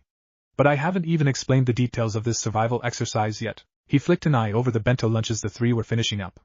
And I'm a little surprised you three didn't heed my warning, by the way. Sakura shrugged, closing her empty lunchbox. Better to face a difficult mission properly nourished, she quipped. It would hardly be very professional to let nerves keep us from eating. I see. Aren't you the clever one? Kakashi commented, amusedly stroking his chin through his mask. Let's hope that shrewdness doesn't backfire on you, HM? He took a pair of bells from his pocket then, his expression going neutral. Now, about your test, can you guess what we're going to do with these? He drawled, flicking his wrist to ring the little bells. Naruto put the lid on his bento box, and shot a lazy glance at the petite ornaments. Take those bells from you? He guessed, making a show of stifling a yawn. Easy as cake. Kakashi's eye twitched. He let out a small huff. Well, yes. You will have to take these bells from me, he said, the tiniest hint of annoyance momentarily creeping into his tone. He'd had a whole monologue and everything ready to put the fear of God in these little greenhorns, but they kept taking the wind out of his sails. And anyone who doesn't get a bell will be sent back to the academy, I'm sure, Sasuke droned, sounding far too bored to actually be discussing the possibility of being flunked and forced to start his education all over again. Kakashi was silent for a moment. His eye twitched twice this time. He nodded then, after a brief pause. Yes. Yes, they will. And you know what else? He said, sounding much more cheerful than was safe. You have only an hour to do it, Sakura chuckled. That long? She said. You must really not have a very high opinion of us. A dangerous gleam came into her eyes. For a second, Kakashi could have sworn that he saw her smirk. Naruto clapped his hands once, and hopped to his feet with a grunt. That's something we'll have to remedy, the blonde commented, grinning in a way that reminded Kakashi a little too much of the late Kushina. It wouldn't do for him to doubt his student's capabilities, after all. Cerulean orbs flashed, as much amusement as determination. Naruto's smile showed far too many teeth as he raised his hands up to chest height, holding out a fist to either of his teammates. Sasuke smirked at the whiskered prankster. He bumped fists, matching Naruto's left hand with his right. Then he closed his eyes. Sakura mirrored Sasuke's gesture, bumping Naruto's other fist and closing her own eyes. She had a frightening grin on her face. For a second, everything was still. What? A Naruto in his late teens stared disbelievingly at an older, Sharingan-less Kakashi. Standing next to him was a one-armed Sasuke, who looked distinctly ruffled. You heard me, Kakashi drawled, a slightest wrinkling around his eyes betraying the amused tilt of his lips. Neither of you was ever officially promoted beyond Gen in rank. Naruto's face reddened, and he spluttered. Oh, come on! He protested. That's bullshit, sensei. Are you seriously gonna tell me that saving the whole damn world wasn't worth a field promotion? Kakashi shrugged, as though he had no say in the matter and was just relaying this unfortunate news to the pair, which all three present knew was not the case. What can I say? The paperwork never went through. Sasuke's eye twitched. You know, I was promoted to Chunin rank in Oto. Naruto glowered at his friend, annoyed. And what happens in Oto stays in Oto, Kakashi quipped. You're a leaf ninja now again, and that means you're back to the rank you had before your desertion. Sasuke flinched. His fingers curled into a fist. Are you seriously telling us that we have to retake the Chunin exams? Naruto asked, looking highly exasperated. Kakashi smiled at his two male students. Yes, he said cheerfully. Naruto, Sasuke, and Sakura's eyes snapped open again a second later. Chunks of grassy turf began to fly up around the three, the ground trembling at their feet. Waves washed away from them on the surface of the nearby pond, completely defying all conventional logic. The surrounding trees swayed and cracked, as though buffeted by a frightful gale. Kakashi blinked. The little bit of his face that was actually visible looked distinctly pale. Sakura grinned, and pulled her fist apart from Naruto's. Her eyes gleamed with an unholy light, and she shifted her legs. You know the plan? Naruto said. Sasuke and Sakura nodded. The former separated his fist from Naruto's, raising his hand in the seal of confrontation. Kick his ass, get the bells, Sasuke drawled. Nice and simple. I don't even need anything fancy for this. Sakura grinned, and hummed her agreement. Not much call for a medic yet either, she remarked.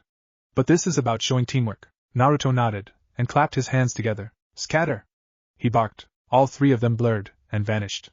Kakashi blinked again, quite dumbstruck. I have a bad feeling about this, he mused to himself. A second later, his instincts were screaming at him to move, and his body jerked back on paranoid reflex. He saw a flicker of pink out of the corner of his eye, and the ground where he had just been standing burst apart, compacted turf buckling and splitting. Chunks of soil ripped through the air, pelting Kakashi with grass and dirt. Sakura dislodged her fist from the center of a small impact crater. She had a savage grin on her face. Lesson number 1, the girl said all too sweetly, absent-mindedly brushing a bit of soil from her knuckles. Taijutsu. Kakashi stared. Wha? He managed to intelligently say, before being forced to sidestep a vicious straight thrust from the girl's fist. A rip appeared in his flak vest, even though the punch missed him by a good several inches. Kakashi felt a bead of nervous sweat trickle down past his eye. Sakura spun, and brought her leg around in a low sweep. Kakashi just barely jumped over it, and he heard a small tree fall over several meters away in an event he hoped to high heavens had nothing to do with the girl's kick. A small fist rocketed up towards his abdomen then, and the log that took the copy ninja's place exploded into a sizable cloud of sawdust. Oh? Replacement jutsu. How very droll, sensei. Sakura smirked, and her eyes flicked over to a seemingly inconspicuous bit of foliage in the surrounding forest. She cracked her knuckles ominously. Kakashi, who had replaced himself with the brave log that was now floating through the air in puffs of infinitely fine particulate matter, mentally swore when he realized the girl was looking right at him. Briefly, the man wondered if it wouldn't be prudent to uncover Obito's Sharingan. Relatedly, he also wondered what the hell they were teaching kids at the academy these days. Was somebody trying to get back at him for failing all those other teams? Logically, there was no way a fresh academy graduate should have been able to boast that kind of speed and power, but logic seemed to have called in sick today. Kakashi was starting to feel a bit numb, and not just from Sakura's barely missed punches. He was thus only marginally horrified when the girl in question grinned wider than ever, cocked her fist back, and Kakashi would later attest that, no matter what his students may say, he absolutely did not scream like a little girl when Sakura Haruno somehow managed to level a full 3 acres of woodland just by punching at the air in his general direction. This was not just saving face either. He didn't have enough breath left in him to even whisper after the first shockwave hit, and only through a quick and frantic application of the art of subterranean locomotion was he able to avoid being crushed under several tons of timber. Just to be safe, he tunneled real deep. You know, in case Sakura decided to punch the ground again. Okay, Kakashi, he thought to himself. Maybe the girl is some kind of freak mini Tsunade, and maybe you're in shock and unable to properly assess the situation, but you're a jounin, and they're sensei. You have to get your head in the game, and show these little genin what's what. Easier said than done, a more bitter part of the man longed to reply. But in terms of sanity, Kakashi drew the line at holding literal conversations with himself. So, instead, he grit his teeth, took a deep breath and felt a kunai nick his shoulder. Right through his flak vest. Also, several meters of rock and soil. Well then, another kunai came down through the earth, barely missing his face. Even with his Sharingan still covered, it was hardly a feat of brilliance to deduce that lightning-natured chakra was probably being channeled through the knives. He could feel his hair stand up on end when it passed. Deciding that valor was, in this case, the better part of discretion, Kakashi reluctantly returned to the surface, narrowly avoiding a few more lighting kunai. The second he could feel the sun on his face once again, the hound summoner found himself eye-to-eye with very curious-looking Sharingan. Rather than the usual 1, 2, or 3 tomo, it had a strange pattern in red and black, almost like something you might see in a gothic kaleidoscope. Lesson number 2, came Sasuke's half-bored, half-vindictive tone. Genjutsu. All at once, everything was in shades of red and black. Kakashi found himself in vaguely familiar surroundings, sitting behind a desk at the academy. The other seats were all filled with Sasuke doppelgangers, and an unfamiliar chunin stood at the front of the classroom, droning on about some topic or other. Kakashi blinked sleepily, frowning underneath his cloth mask. His legs were jammed most uncomfortably under the desk, the seats far too small for a grown man. Judging by the contents of the chalkboard, the subject matter being covered was also similarly well beneath him, tediously trivial. It was a dreadfully mundane illusion, aside from the starkly dichromatic surroundings. The Chunin instructor continued to prattle monotonously on, completely uncaring that one of his students was a grown-up, and a jounin. Boring or not, however, this was still a genjutsu, and he was virtually defenseless while trapped within it. Also, he had never liked sitting in a classroom. It was a big part of the reason he'd pushed to graduate as early as he did. Concentrating, Kakashi brought his hands up into a seal. He exhaled sharply, simultaneously flaring and scrambling his chakra. Kai, nothing happened. Kakashi frowned. Tricky little buggers, he muttered, before bringing a hand up to his forehead protector. I guess I'll have to quit holding back then. He lifted the Hittite from over his left eye, exposing a fully matured 3, Sharingan. A beat. Kakashi stared blankly at the illusion which his Sharingan was seemingly unable to penetrate. He saw his surroundings exactly as he would have expected to see them, if he were actually sitting in a classroom, even with the altered perception afforded to him by Obito's eye. Well then. That much, at least, made a little sense. Only someone who knew what the world looked like through a Sharingan could create a genjutsu that could fool those eyes. Otherwise, it would be like a colorblind person trying to craft an illusion capable of fooling people who could actually distinguish between red and blue. And unfortunately for Kakashi, Sasuke was neither colorblind nor lacking in genjutsu proficiency. The lecture carried on, and Kakashi quickly ran himself ragged trying to figure out some way to escape his prospective student's illusion. Time lost all meaning as the instructor droned on, never running out of mind-numbingly boring subject matter to discuss. 6 hours into the illusion, 1/4 of a second had passed in real time. Sasuke chose then to release the genjutsu, not quite wanting to render the man before him outright comatose. For a moment, Kakashi was dazed. Then he blinked, and stared at the Uchiha for a fraction of a second. Cursing, he sprang away. A tactical retreat, ostensibly. In his hurry, Kakashi failed to notice the bell dangling from Sasuke's hand. Do you think you will need to borrow any of my chakra for this, Naruto? Kurama's voice rumbled in the back of the blonde's mind. He could sense their target approaching, clearly dumbstruck and frazzled. Sakura was closing in on their location, too, maybe about 30 seconds from intercept. Sasuke was hanging back for now. Naruto shrugged, grinning under the cover of a bush. Nah. We just want to knock him around a little, not send him into the ICU. This response elicited something between a chuckle and a yawn from the lazy old Kyuubi. I see. Wake me up when something interesting happens then, won't you? Naruto nodded, more out of habit than any need to do so when communicating with the nine-tailed fox inside his mind. Yeah, sure. I will, he promised. Then, with a wicked grin, Naruto willed 3 shadow clones into existence above his head. A trio of Kage Bunshin leaped down from the canopy, shouting raucously and immediately catching their target's attention. Kick his ass! One shouted. Ichiraku Banzai! Cried the second. Believe it! The third crowed. They landed right in front of the Jounin, and charged. Their guards were wide open, taijutsu stances horrendously sloppy.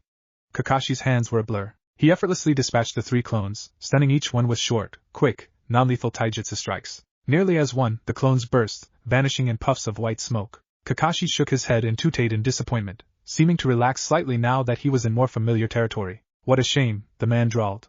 Compared to the showing Sasuke and Sakura have made it looks like you'll be the one sent back to the academy, Naruto. It was a bluff, of course. This test was an all-or-nothing deal. Kakashi's intention was to test them as a team, not as individuals. If they couldn't set aside their differences and work together, then they would fail no matter how well they did. Naruto conjured up 6 more shadow clones, and had them attack in the same strategy as the previous 3. Kakashi scowled, and dispelled these ones just as effortlessly. Really, Naruto, this is just a disappointing showing, the man drawled, visibly frowning. What are you 3 up to? As if in answer to his unspoken question, Sakura burst into the clearing, screaming bloody murder. Kakashi's eyes nearly bugged out of his head. Had Naruto just been stalling him? Shinaro! The pinkette roared, cocking a fist back as she flew straight at the Jounin. Kakashi yelped, and ducked hurriedly out of the girl's way. She missed him by scarce inches, another sizable rip appearing in the man's flak vest. The hound summoner winced, looking like he might as well have been slugged with a direct hit from an ironclad fist. Naruto grinned. Now! He cried, leaping out of the bush. His hands blurred through a number of seals. Time for lesson number 3, Kaka-sensei. He clapped his palms together, and the forest shifted under the weight of his chakra. Ninjutsu. There was a flash of light. The ground shuddered and groaned beneath Kakashi's feet. Sexy style, Aika harem jutsu. Kakashi blinked. The smoke cleared. He saw that he was surrounded by dozens of gorgeous, scantily clad women. Notably, every last one of them resembled one heroine or another from the closet pervert's favorite book series. From sexy librarian Yakina, to sensual innkeeper Mituspa, to shy but secretly adventurous Akane, and of course the dark, emotionless ninja beauty Ibuki. Every last detail was absolutely perfect. From the most obvious repeated descriptors to the subtlest inferred qualities, not one thing was missing or different from Kakashi's mental category. The girls looked exactly as he had always imagined them, and every last one was eyeing him up and down in a way that said they liked what they saw. In an instant, the copy ninja was swamped. Gorgeous women identical to the many sexy heroines of his favorite series of novels threw themselves at him, cooing and repeating many of their cutest or most suggestive lines from the books. Oh darling, do you want dinner, a bath or me? It's not like I'm doing this cause I want to be baka. Is that a kunai in your pocket, or are you just happy to see me? Jiraiya had many talents. Writing creative dialogue was not one of them. Now, normally, a technique like Naruto's sexy jutsu would have minimal effect on Kakashi. The man had plenty of real women all but throwing themselves at him everywhere he went, after all. He was all but desensitized to the female form. This, on the other hand? This was something else entirely. Everyone had their weakness. Everyone had their price. Everyone had their fetish. Aika was Kakashi's. The ensuing fountain of blood was strong enough to punch straight through the man's mask, flinging him backwards through the forest. You pay us! Kakashi Hatake exclaimed with a tear in his eye. Seconds later, the horde of half-naked smut heroines descended upon him. They were absolutely merciless. Naruto, the original, turned to grin at Sakura. The pinkette smirked back at him, dangling a bell from her fist. Sasuke chose then to hop down from the branches overhead, idly fiddling with the bell in his hand. I'm surrounded by perverts, he groused, espying the slight trickle of blood on Sakura's upper lip. The pinkette shrugged. Kakashi-sensei is very handsome under that mask of his, she said flippantly. And Naruto's sexy jutsu is quite compelling, too. Naruto laughed, looking smug. Sasuke rolled his eyes, and shook his head. Whatever, he muttered. Turning to Naruto, he said, Hey? Did you ever get a hold of that delivery ninja? Naruto glanced from the continuing carnage of his Aika harem jutsu, which also happened to be the name of his latest installment in the Aika series, ghostwritten by Konohamaru. Yeah, he said. I gave him the letters and the instructions. We ought to be getting our SVPs back sometime between now and when the wave mission started, last time. Sasuke nodded, looking satisfied. Sakura seemed completely incapable of tearing her eyes away from the Lord Seventh's most fearsome jutsu behind the ultra-massive Bijudama Raisin Shuriken Omni-Elemental Barrage. Mark 7. Kakashi, for his part, was convinced that he had died and gone straight to Ika Ika heaven, which he was perfectly okay with. Hinata Uzumaki ne Hyuga dearly loved her family. This statement was not exclusive to her husband and children, or even to just those members of the Hyuga clan who had been kind to her as a child. Family was family. Even the most distant relatives on her husband's side were as dear to her as siblings. Karen Hozuki ne Uzumaki was like a sister-in-law to Hinata, and she was as close to the woman as she was to her own sister. Karuya Kimichi was practically a cousin. The daughter of Priestess Cheyenne was like a niece. The Hyuga family tree was very closely knit, even for all of the bad blood between its branches. Hinata was accustomed through long years to reckoning even far-flung relations as kin, as the Hyuga clan, for how large as it was, kept among its own as often as not. The fact that her husband's clan had all but disintegrated and scattered to the four corners of the earth decades ago did not deter Hinata from warmly greeting even his most distantly removed relatives as family. She was a kind, warm-hearted, understanding sort of woman. Even though her childhood had not always been the happiest or most fortunate, she firmly believed in family before all else. This was why she could greet someone like the Hashikage as Naisama, just because the man's mother had carried a few drops of Uzumaki blood within her veins. Hinata loved her family dearly. This statement did not exclude her father. Oh, he had been a hard man, a stern disciplinarian who would not hesitate to berate her for even the slightest mistakes while training. Hayashi Hyuga had never been a terribly expressive individual, and had rarely shown any kind of recognizable affection to his children in their youth. A less forgiving woman than Hinata would not hesitate to begrudge the man his harsh training and critical attitude, but Hinata loved him all the same. Hayashi was her father, and not a bad person. As a parent herself, she could now understand the anxiety and the worry, the fear of not being ready to raise a child. She had faced many of the pitfalls herself, been forced to overcome numerous tribulations as a mother of two. Her father had never hated her. No, it had been a very long time indeed since Hinata had feared as much. He loved both of his daughters, and wanted only the best for them. As the head of a ninja clan, that meant doing everything he could to make his girls strong, to impart upon them the resolve necessary to someday lead the family, and fighting ability to keep them alive. Hinata did not resent her father for calling her weak as a child, or for pushing her so hard to improve. Those words had hurt, of course, and the stress had driven her to withdraw further and further into herself. But she knew that he had been doing no different for her than his father had done for him and his brother. If anything, Hayashi's methods had been lenient by the standards of traditional shinobi discipline. He had never struck her outside of a spar, or pushed her too far past her limits.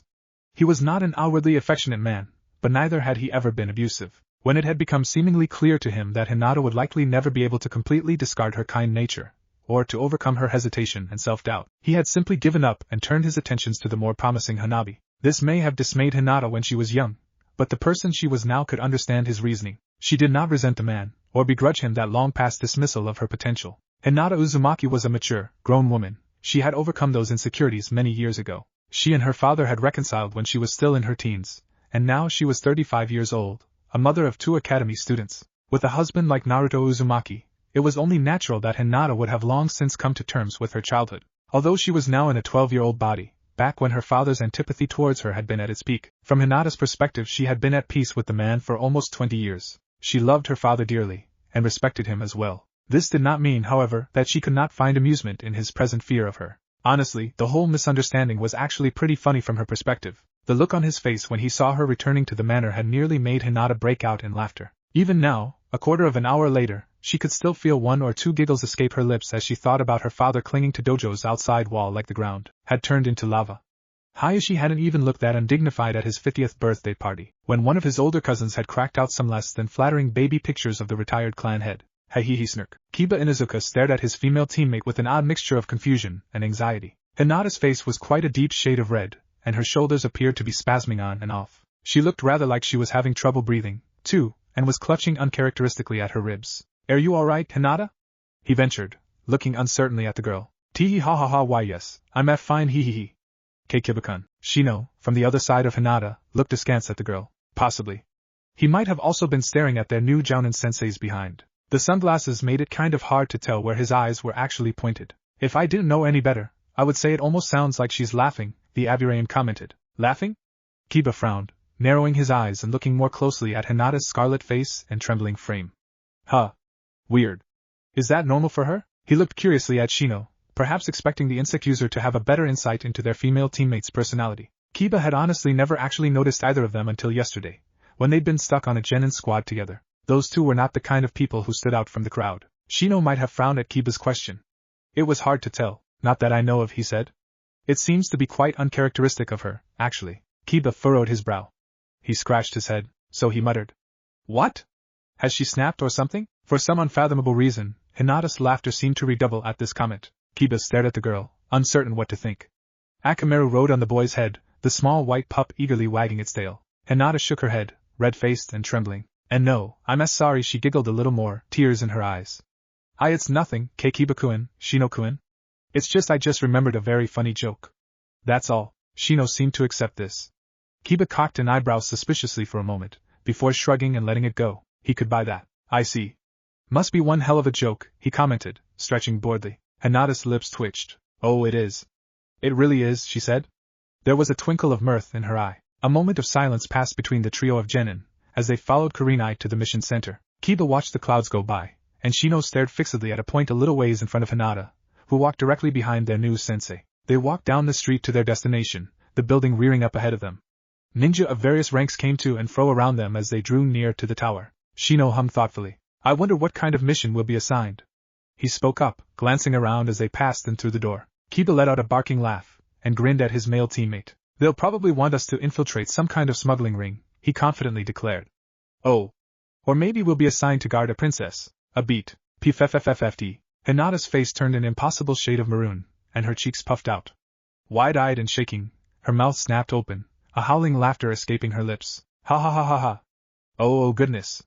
Ah ha ha ha ha. Kiba and Shino both stared at Hinata. Quietly, they scooted a couple inches away, unsure how to take this newest hysterical fit. Kurenai, for her part, was glad that none of the three noticed her own trembling lip, or the tears in her eyes. She herself was only barely restraining her laughter. It took Hinata several seconds to calm down, and several ninja in the mission center, mostly those acquainted with Hyuga clan members, were giving her very wary looks. Shino and Kiba continued to stare uncomprehendingly at the girl. Well, okay, that was mostly Kiba. Shino was still keeping his eye on Kurenai-sensei, for the most part. The chunin at the desk got a wicked gleam in his eye when teammate walked up to him. He said, glancing at the look of scarcely suppressed amusement on Kurenai's face, and the trio of fresh-looking genin behind her. Your first mission? Despite herself, Kurenai couldn't help mirroring the man's sadistic grin. Hinata was breathing slow and deep to keep herself from breaking down in giggles again. She felt most unusually giddy, and a part of her wondered if it might not have had something to do with the 12-year-old body she was currently inhabiting. Kiba and Shino were more concerned with the contents of the scroll the clerical nin handed their sensei. Even the fairly stoic Aburaim looked a hair eager for their first official job as shinobi of the Hidden Leaf. Well? What's our mission, sensei? Kiba asked excitedly. Infiltration? Assassination? Bodyguard duty? Kurenai turned to face her students, an all too innocently sweet smile on her face. Babysitting, she told them, a trace of sadistic delight in her tone. Oh, she was going to relish this. If only she had a camera to preserve the looks on their faces for posterity. Kiba blinked. His face twisted in disbelief and confusion. He looked one part offended, one part irritated, and one part constipated. Even Shino seemed to wilt a fraction of an inch. Hinata beamed, however, the only one of the three to not only look unperturbed by this announcement, but even appear to be downright pleased with their assignment. Oh good. The girl warmly chirped. That should be fun. They passed. Hiruzen Sarutobi, the Lord Third Hokage, looked up from his calligraphy. Smoke curled from his pipe in thin wisps, the slender, finely crafted instrument shifting between the elderly shinobi's lips. Kakashi Hatake was standing just outside the threshold of Hiruzen's study, looking oddly pleased despite the ragged state of his uniform. The Sandaime was mildly surprised to note what looked like numerous claw marks in the Jounin's flak vest, as well as a few larger rips and tears. Hiruzen narrowed his eyes thoughtfully, plucking his pipe from his mouth. He exhaled a puff of sweetly pungent smoke, frown lines subtly deepening. Did they now? He murmured, voice low and raspy. I must admit, that is a pleasant surprise. Iruka seemed quite certain you would fail them. A strange expression flickered over Kakashi's face for the briefest instant. Less perceptive men wouldn't have even noticed it. Iruka, I think I remember him, Kakashi said, his visible eye marginally narrowing. Their academy instructor, right? Correct, Hiruzen said with a curt nod. I do believe you're the one who convinced him to make that particular career choice. Was I now? Kakashi mused. Well, I don't remember it, but I suppose it could have happened. He shrugged. Honestly, though, if that guy was actually worried about those three failing my test, he trailed off. Hiruzen noticed a curious mixture of resentment and gratitude in the copy ninja's voice. I'll admit that their team combination is a potentially volatile one, he conceded, but clearly they managed to pull through spectacularly. Kakashi gave Hiruzen an eye smile. Oh no. Not just pull through, he said. He shook his head, looking almost torn between swelling pride and petty resentment. I dare say those three completely demolished me. I wasn't able to even lay a finger on them. The Sandaime blinked and stared at Kakashi. After a moment's silence, he frowned. I beg your pardon? You heard me, Lord Hokage. They tore me into pieces and completely trivialized the bell test. I didn't even have to tie one of them to a log. Here, Kakashi paused. Not that I would have been able to unless they let me, I imagine. Hiruzen snuffed out his pipe, and he set it aside. Kakashi, he said slowly, giving the man a gimlet eye. Have you been indulging in any recreational habits I should be aware of? Maybe they aren't immediately poisonous, but there's still a reason that those mushrooms are labeled as highly toxic in the field manual. Kakashi shook his head. I assure you, Hokage-sama, he said sincerely, I have not been engaging in the use of any non-prescription opiates, narcotics, or psychotropic substances. Hiruzen's eyes were still narrowed. And yet you were unable to so much as lay a finger on 3 freshly graduated academy students? He drawled.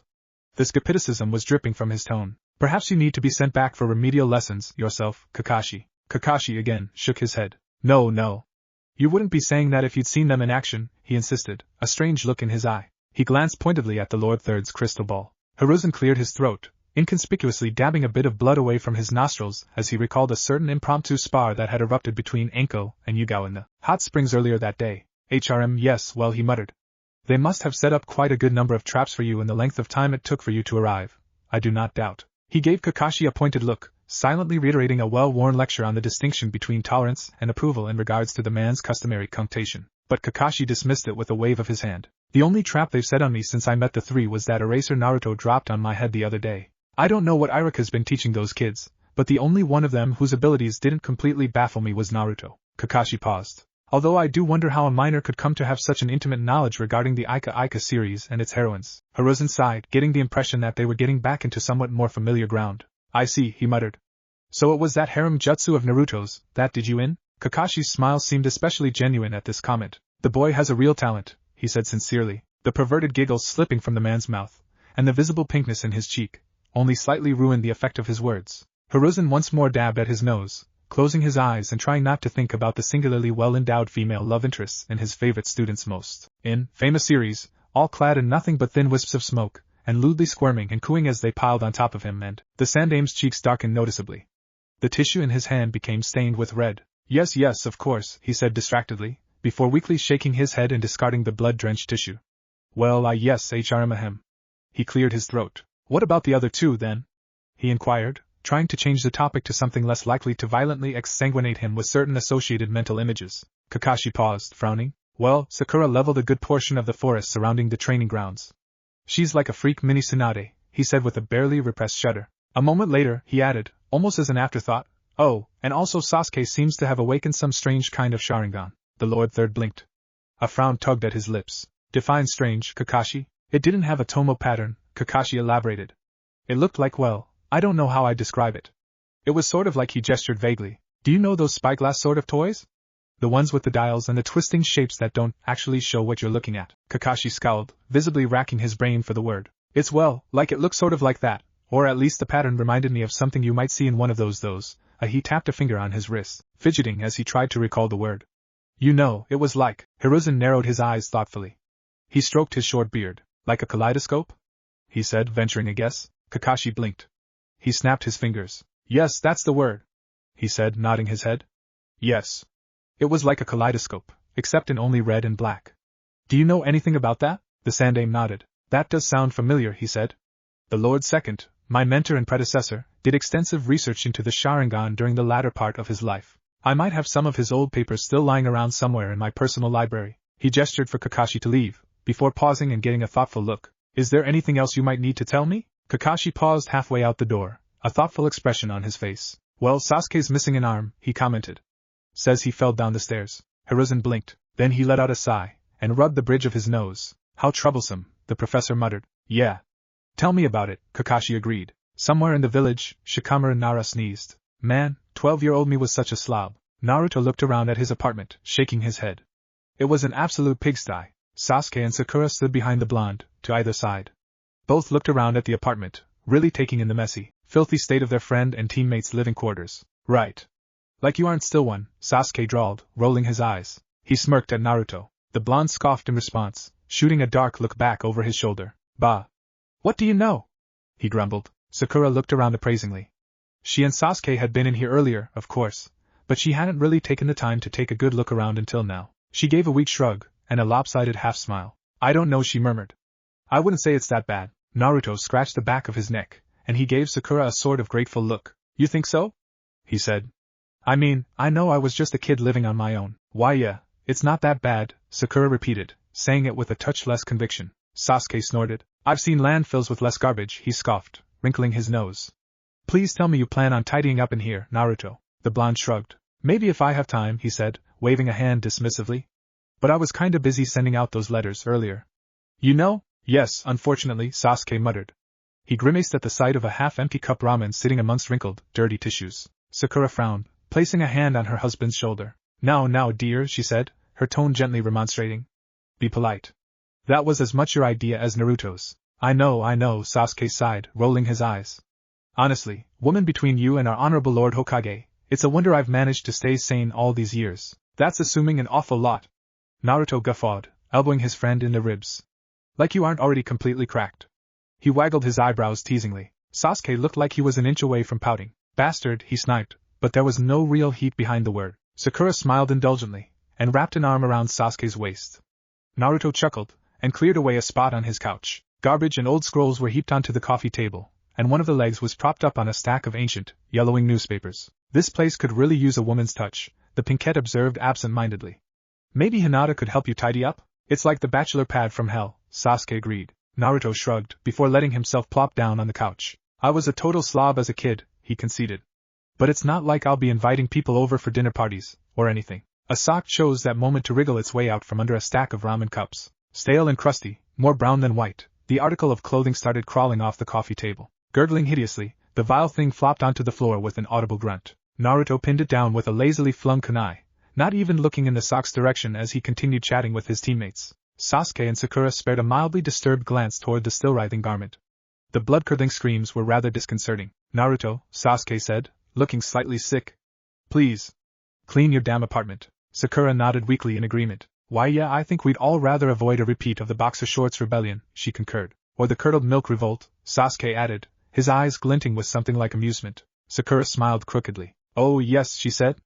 And of course, who can forget the moldy toast assassination plot? Heavens forbid we have another stalking strike, Sasuke said seriously. Or a mutant cockroach insurgents, Sakura spoke. Ugh, that was horrible, Sasuke said with a shudder.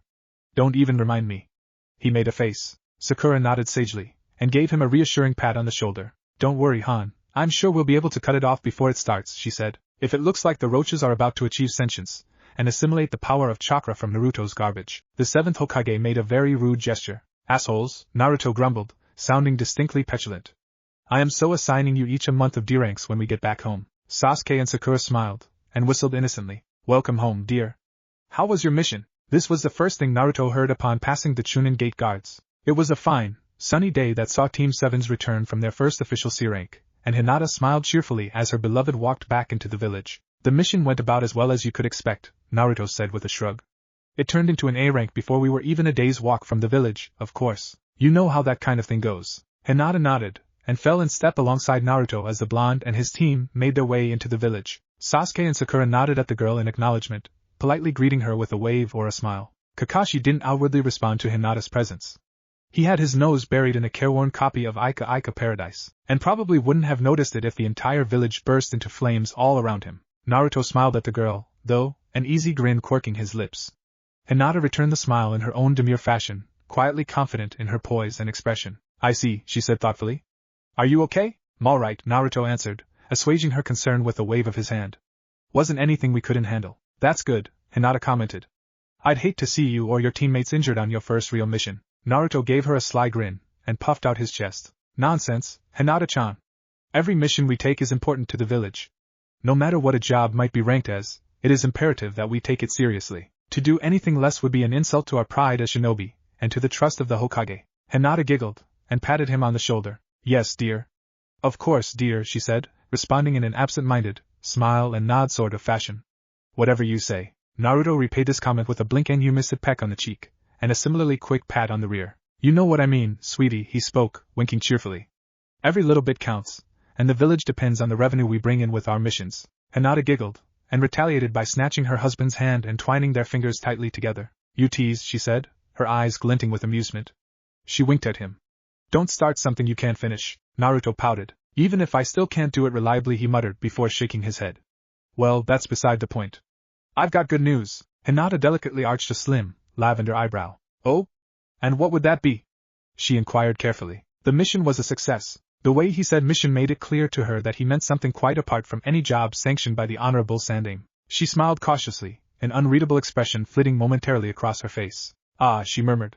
That's good. Inari and the other villagers stared, slack-jawed, at the sight of Gato's very few remaining men turning tail to flee. The vast majority of the mercenaries were laid out cold at the far end of the bridge, looking surprisingly unharmed despite their present state of unconsciousness. The young wave native who had done his darnest to rally his dispirited countrymen weakly lowered his crossbow, blinking olishly. Kakashi and Zabuza looked pretty beat up. The latter appeared quite sheepish as someone who was either a very pretty girl or an extremely pretty boy tended to an assortment of minor injuries. Sakura herself had a pair of shadow clones attending to her Jounin-sensei, and the third one of her was healing some pretty gnarly stab wounds on the Kiri swordsman's arms. Sasuke waved to Inari in languid greeting with his one arm, the ground around him littered with a veritable haystack of gleaming acupuncture needles, as well as a very large puddle. The older boy didn't look like he had a single scratch on him, or even one hair out of place, and at the far end of the bridge, where the few conscious mercenaries left were flinging themselves over the edge to escape retribution at the hands of the ramshackle wave militia, a seemingly unfazed Naruto was patting a distraught and sobbing Gato on the shoulder. Notably, the tyrannical businessman's nose was bent at an odd angle, and he looked to have the makings of a nasty shiner around one eye. There, the blonde was saying, speaking in a soothing tone. We all make mistakes. But the important thing is knowing when to admit you've done wrong. I just wanted you to love me, Papa. The ruthless shipping magnate wailed. I never meant to hurt all those people. He buried his face in his hands, a very loud and miserable-sounding sob tearing from his throat. Inari, and the several score of concerned wave citizens backing him up, blinked in unison. The effect was somewhere between comical and creepy. You could actually hear their eyelids sorta wetly clapping shut, before sliding back apart in perfect synchronization. The hell did we miss? Inari gaped. Hinata met Naruto's eye, and he nodded seriously. She smiled, tilting her head in silent acknowledgement of the unspoken message. He squeezed her hand, and leaned in for another quick and silent ninja kiss. A slightest pink flush worked its way up from the nape of Hinata's neck, her cheeks subtly coloring. Her smile became playfully lopsided, and she gently shoved her husband. Ha! Naruto laughed, bright and sunny. It is. Kakashi looked up from his book to eye the pair a hint curiously. He shook his head, sighing in what sounded like amused exasperation. Man, kids these days, he muttered to himself. Hard to believe they're already pairing off. There was a touch of something nostalgic in the man's tone, a whisper of happy recollection untainted by the bitterer memories of bloodshed and tears. He glanced from Naruto and Hinata, who seemed to be competing to see who could express their affections the most stealthily as they walked down Main Street, to Sasuke and Sakura, who sounded like they were in the middle of bickering like an old married couple. Honestly, sweetie, just admit you thought he was cute, already, the pinkette said to the last loyal Uchiha, a twinkle of something Kakashi would rather not psychoanalyze in her eyes. I did not, Sasuke retorted stubbornly, hand tucked peevishly into his pocket. He was slouching and scowling, a slight scowl on his face. How many times do I have to tell you I'm not into that kind of thing? Sakura giggled and gave him a pat on the back. Now, she sing-songed. It's nothing to be ashamed of. He wore that yukata very well, after all. Sasuke's cheeks reddened, and he looked away from Sakura. Sure, okay. Yeah, he muttered peevishly. It did look good on him, I'll admit that much. If he'd been a girl, I might have even thought he was cute. He gave Sakura a sharp look, but he wasn't. So I didn't. Whatever you have to tell yourself, Sakura said, smirking wryly. Personally, I'd say he was absolutely adorable. You and your Shadokan, Sasuke huffed. Honestly, woman, Sakura rolled her eyes. Prude, she teased, blowing a raspberry. Then she winked. Or maybe I should say hypocrite, she added, smirking. 'Cause I'm pretty sure I saw you checking out Sanami-san's. That's completely different, Sasuke cut in, speaking remarkably loftily. Briefly shooting a glance at Kakashi, he lowered his voice to say, she's much closer to our actual age, for one thing. Sakura snorted. And the fact that you and I are an item isn't enough to convince you not to stare at her ass?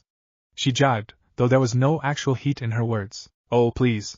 Like it kept you from eyeing Zabuza's package, Sasuke retorted, rolling his eyes. Sakura shrugged. What can I say?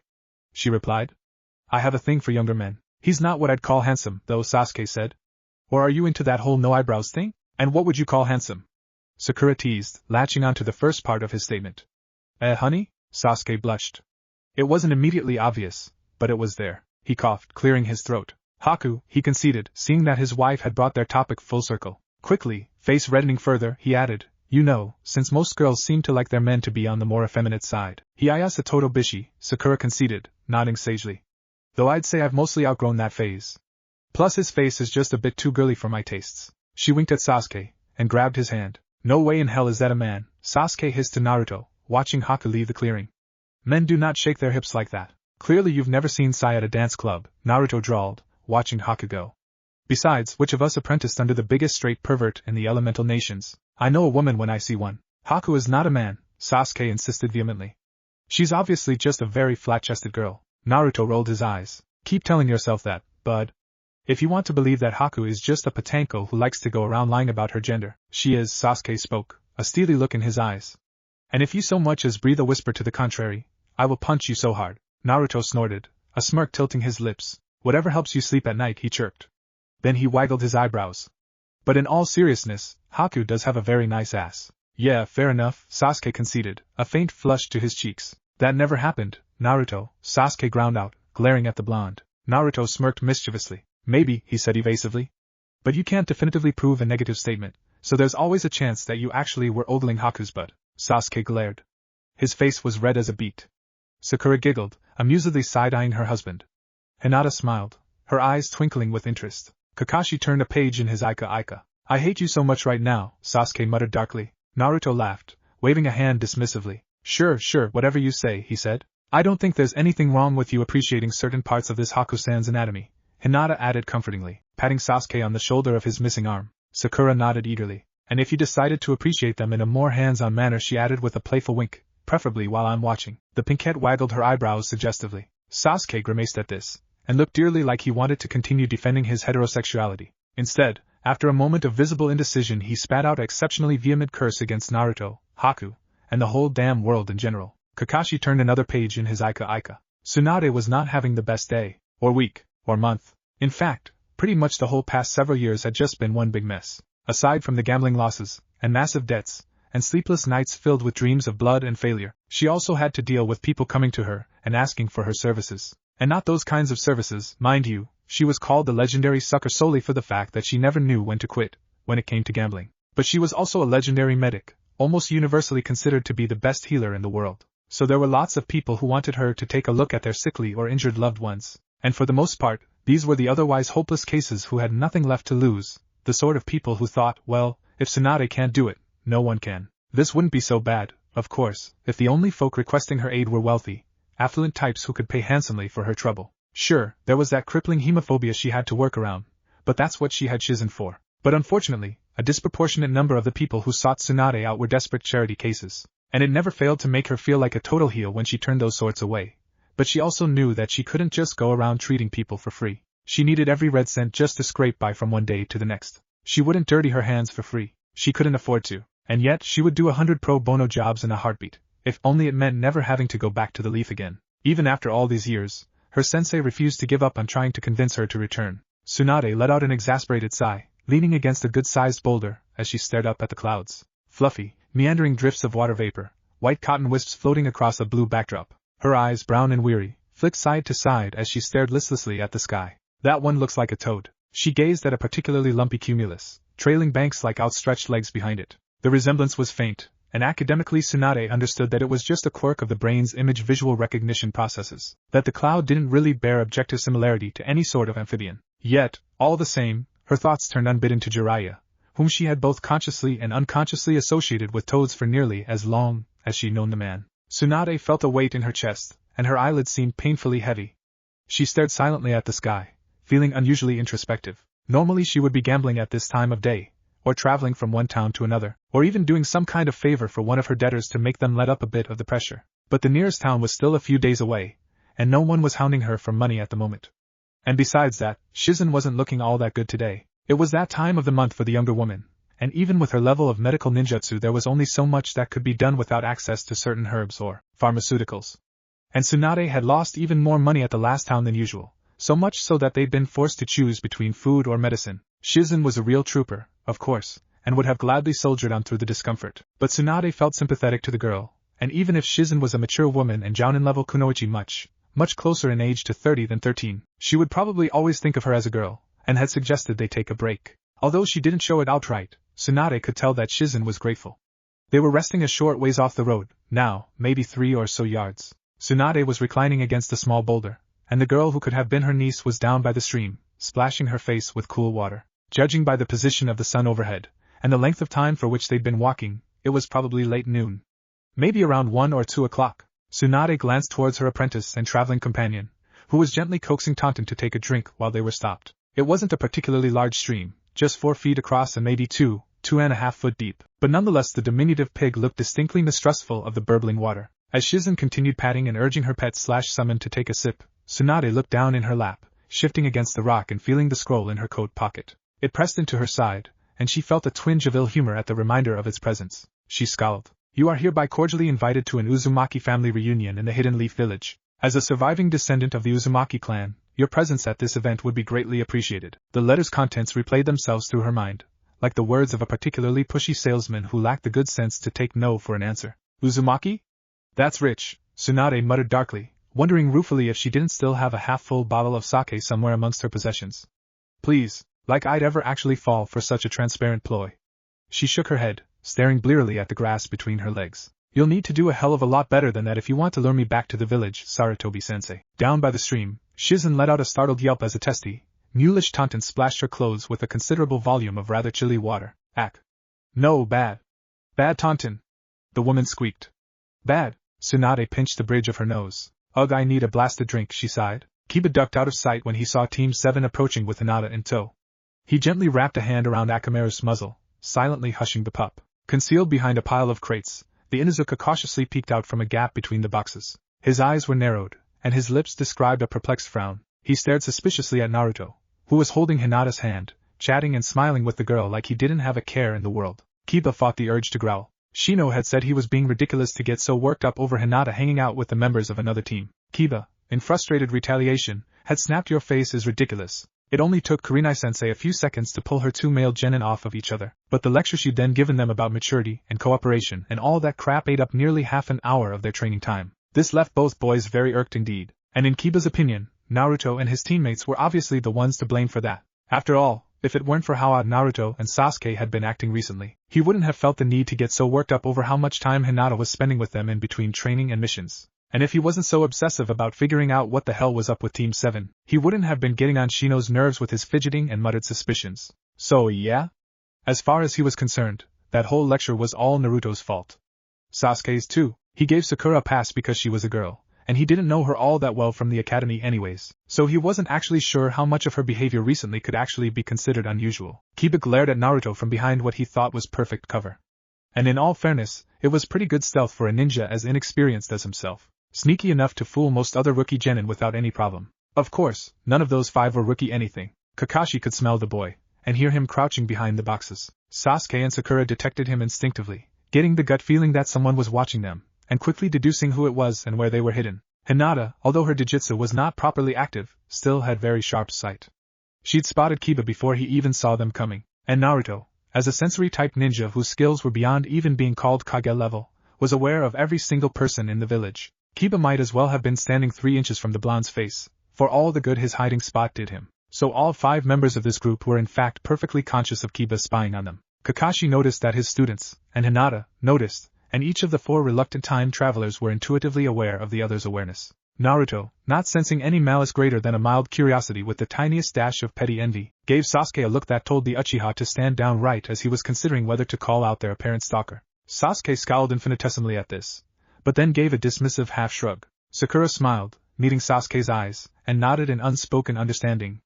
Hinata clasped Naruto's hand, squeezing it gently. Kakashi pondered what to do for dinner. Kiba, being only an inexperienced rookie genin, albeit a reasonably talented one, did not realize that he'd been spotted. Thus, he continued to tail Team 7, plus Hinata, for several more minutes. They went on up the street, and Kiba slipped stealthily out from behind the crates, skulking along after them. He scurried from one cover to the next, zigzagging across the road, zipping behind street lamps and stalls. Kakashi parted ways with his team after 2 more blocks, waving distractedly to Naruto, Sasuke, and Sakura, and telling them to take the rest of the week off. From what Kiba could gather, apparently their last mission had been a higher rank than expected, and there was a lot of paperwork Kakashi would need to go through before his genin could take another job. I don't see what the big deal is. Sasuke's voice drifted down to Kiba, the Inuzuka listening raptly to Team 7's conversation. It was just an A rank, after all, and not even a particularly difficult one. Kiba shared a perplexed look with Akamaru at this statement. An A rank? Nah, that couldn't be. Sasuke was probably just taking the mickey. Sure, the Uchiha hadn't exactly been known for his sense of humor back in the academy, but Kiba had noticed through his reconnaissance, "Shut up, Shino, it's not stalking," that Sasuke had, after graduation, apparently cultivated a certain dry, sarcastic wit. So this was probably some kind of weird teaming joke. Kiba's thoughts were then interrupted by a snatch of speech from Sakura. "Yeah, sensei, not a single scratch between the three of us. Maybe next time. Actual challenge." Akamaru fidgeted next to Kiba. Team 7 was moving outside their range of hearing. Kiba nodded, and darted up across the street.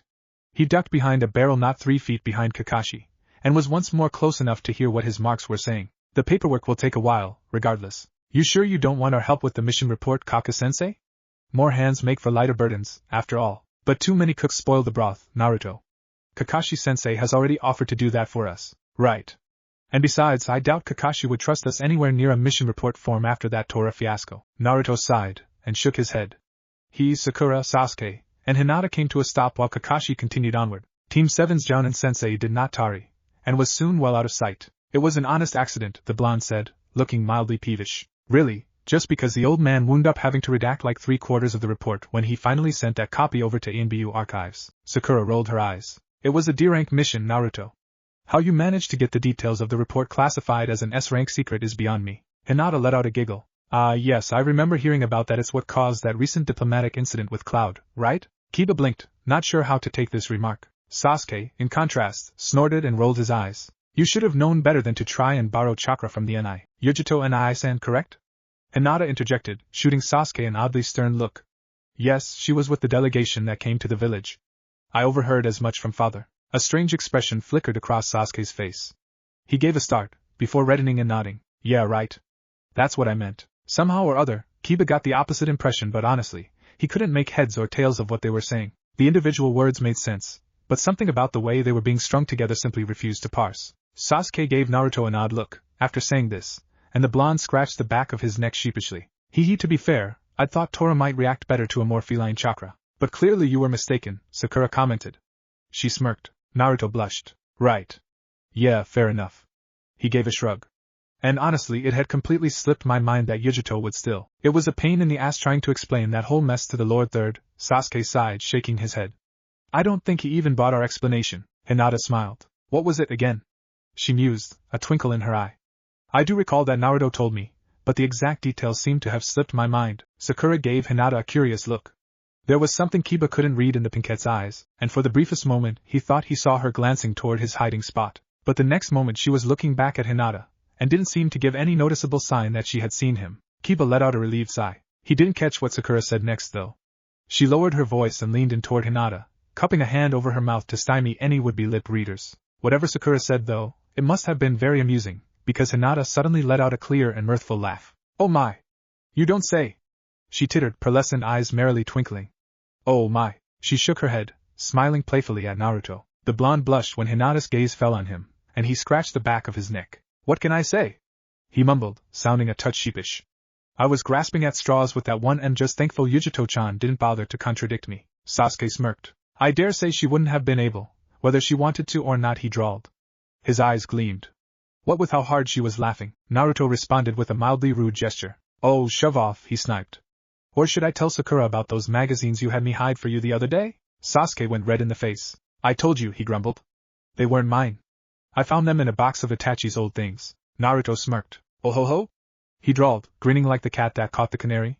"So you and Obito weren't the only Uchiha to have a nurse fetish." Sasuke's eye twitched, and he leaned into his something Kiba couldn't quite catch. All he was able to make out were just because something medic ninja and something, doesn't even count, anyways. Hinata smiled knowingly at this, and glanced sidelong at Naruto, who mirrored her expression. "Are you sure, Sasuke?" said the Hyuga heiress.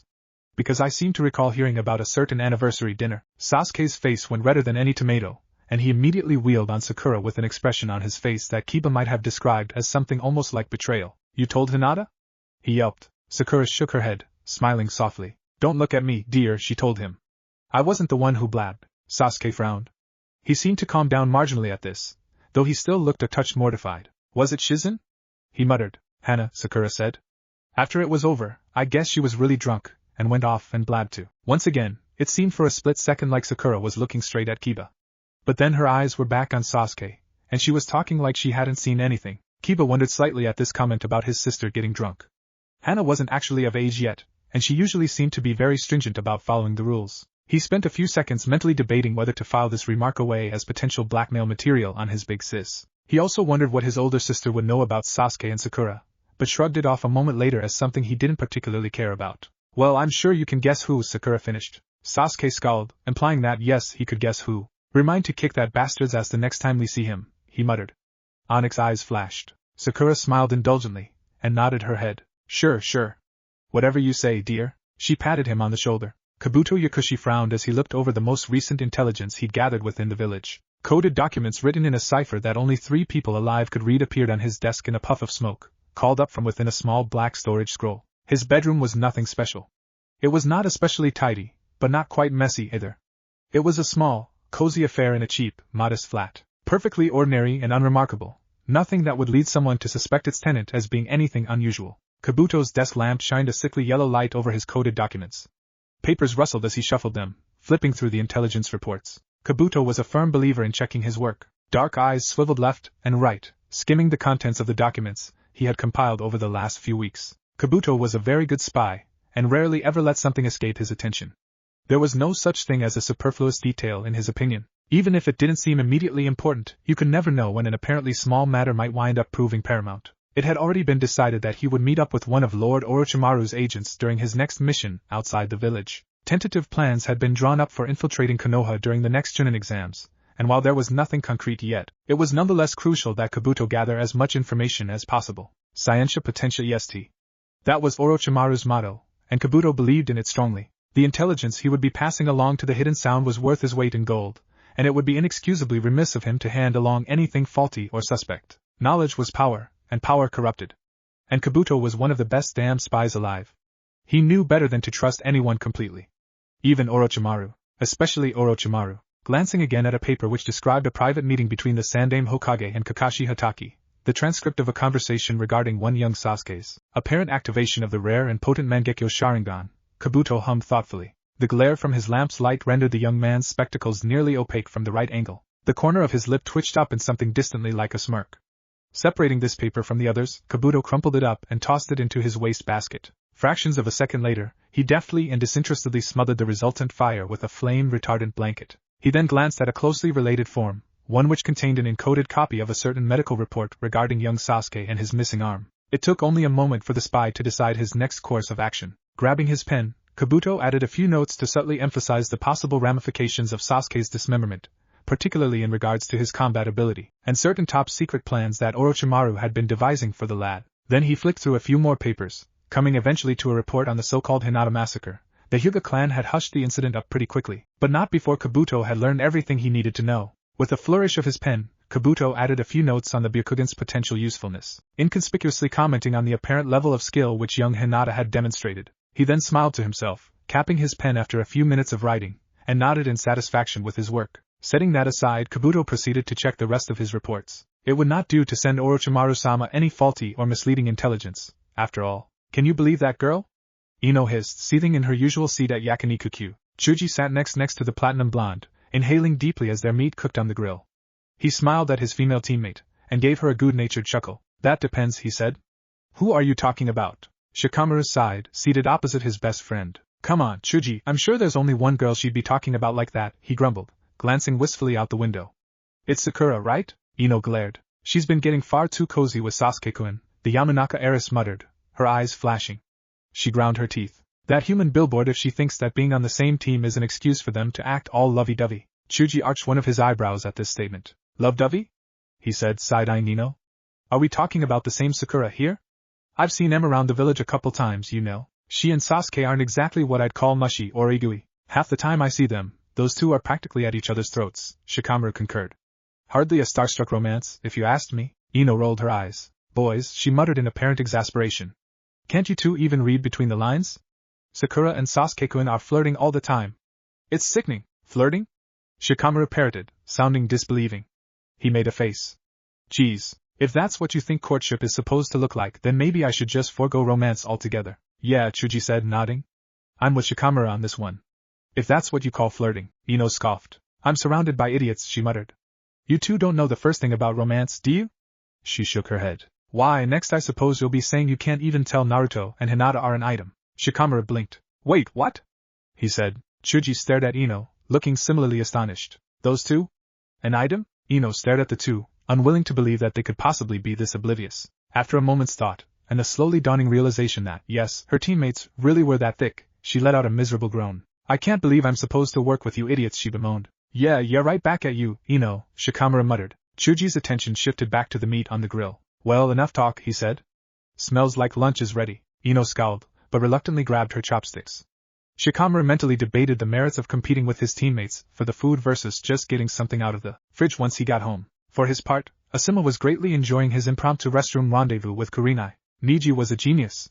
He would not be the first to tell you this, but Lee and Tenten both spoke highly enough of his skills, without any need for prompting. The former would in a mix of envy and admiration, and the latter would out of simple respect. Niji was the rookie of the year in his graduating class.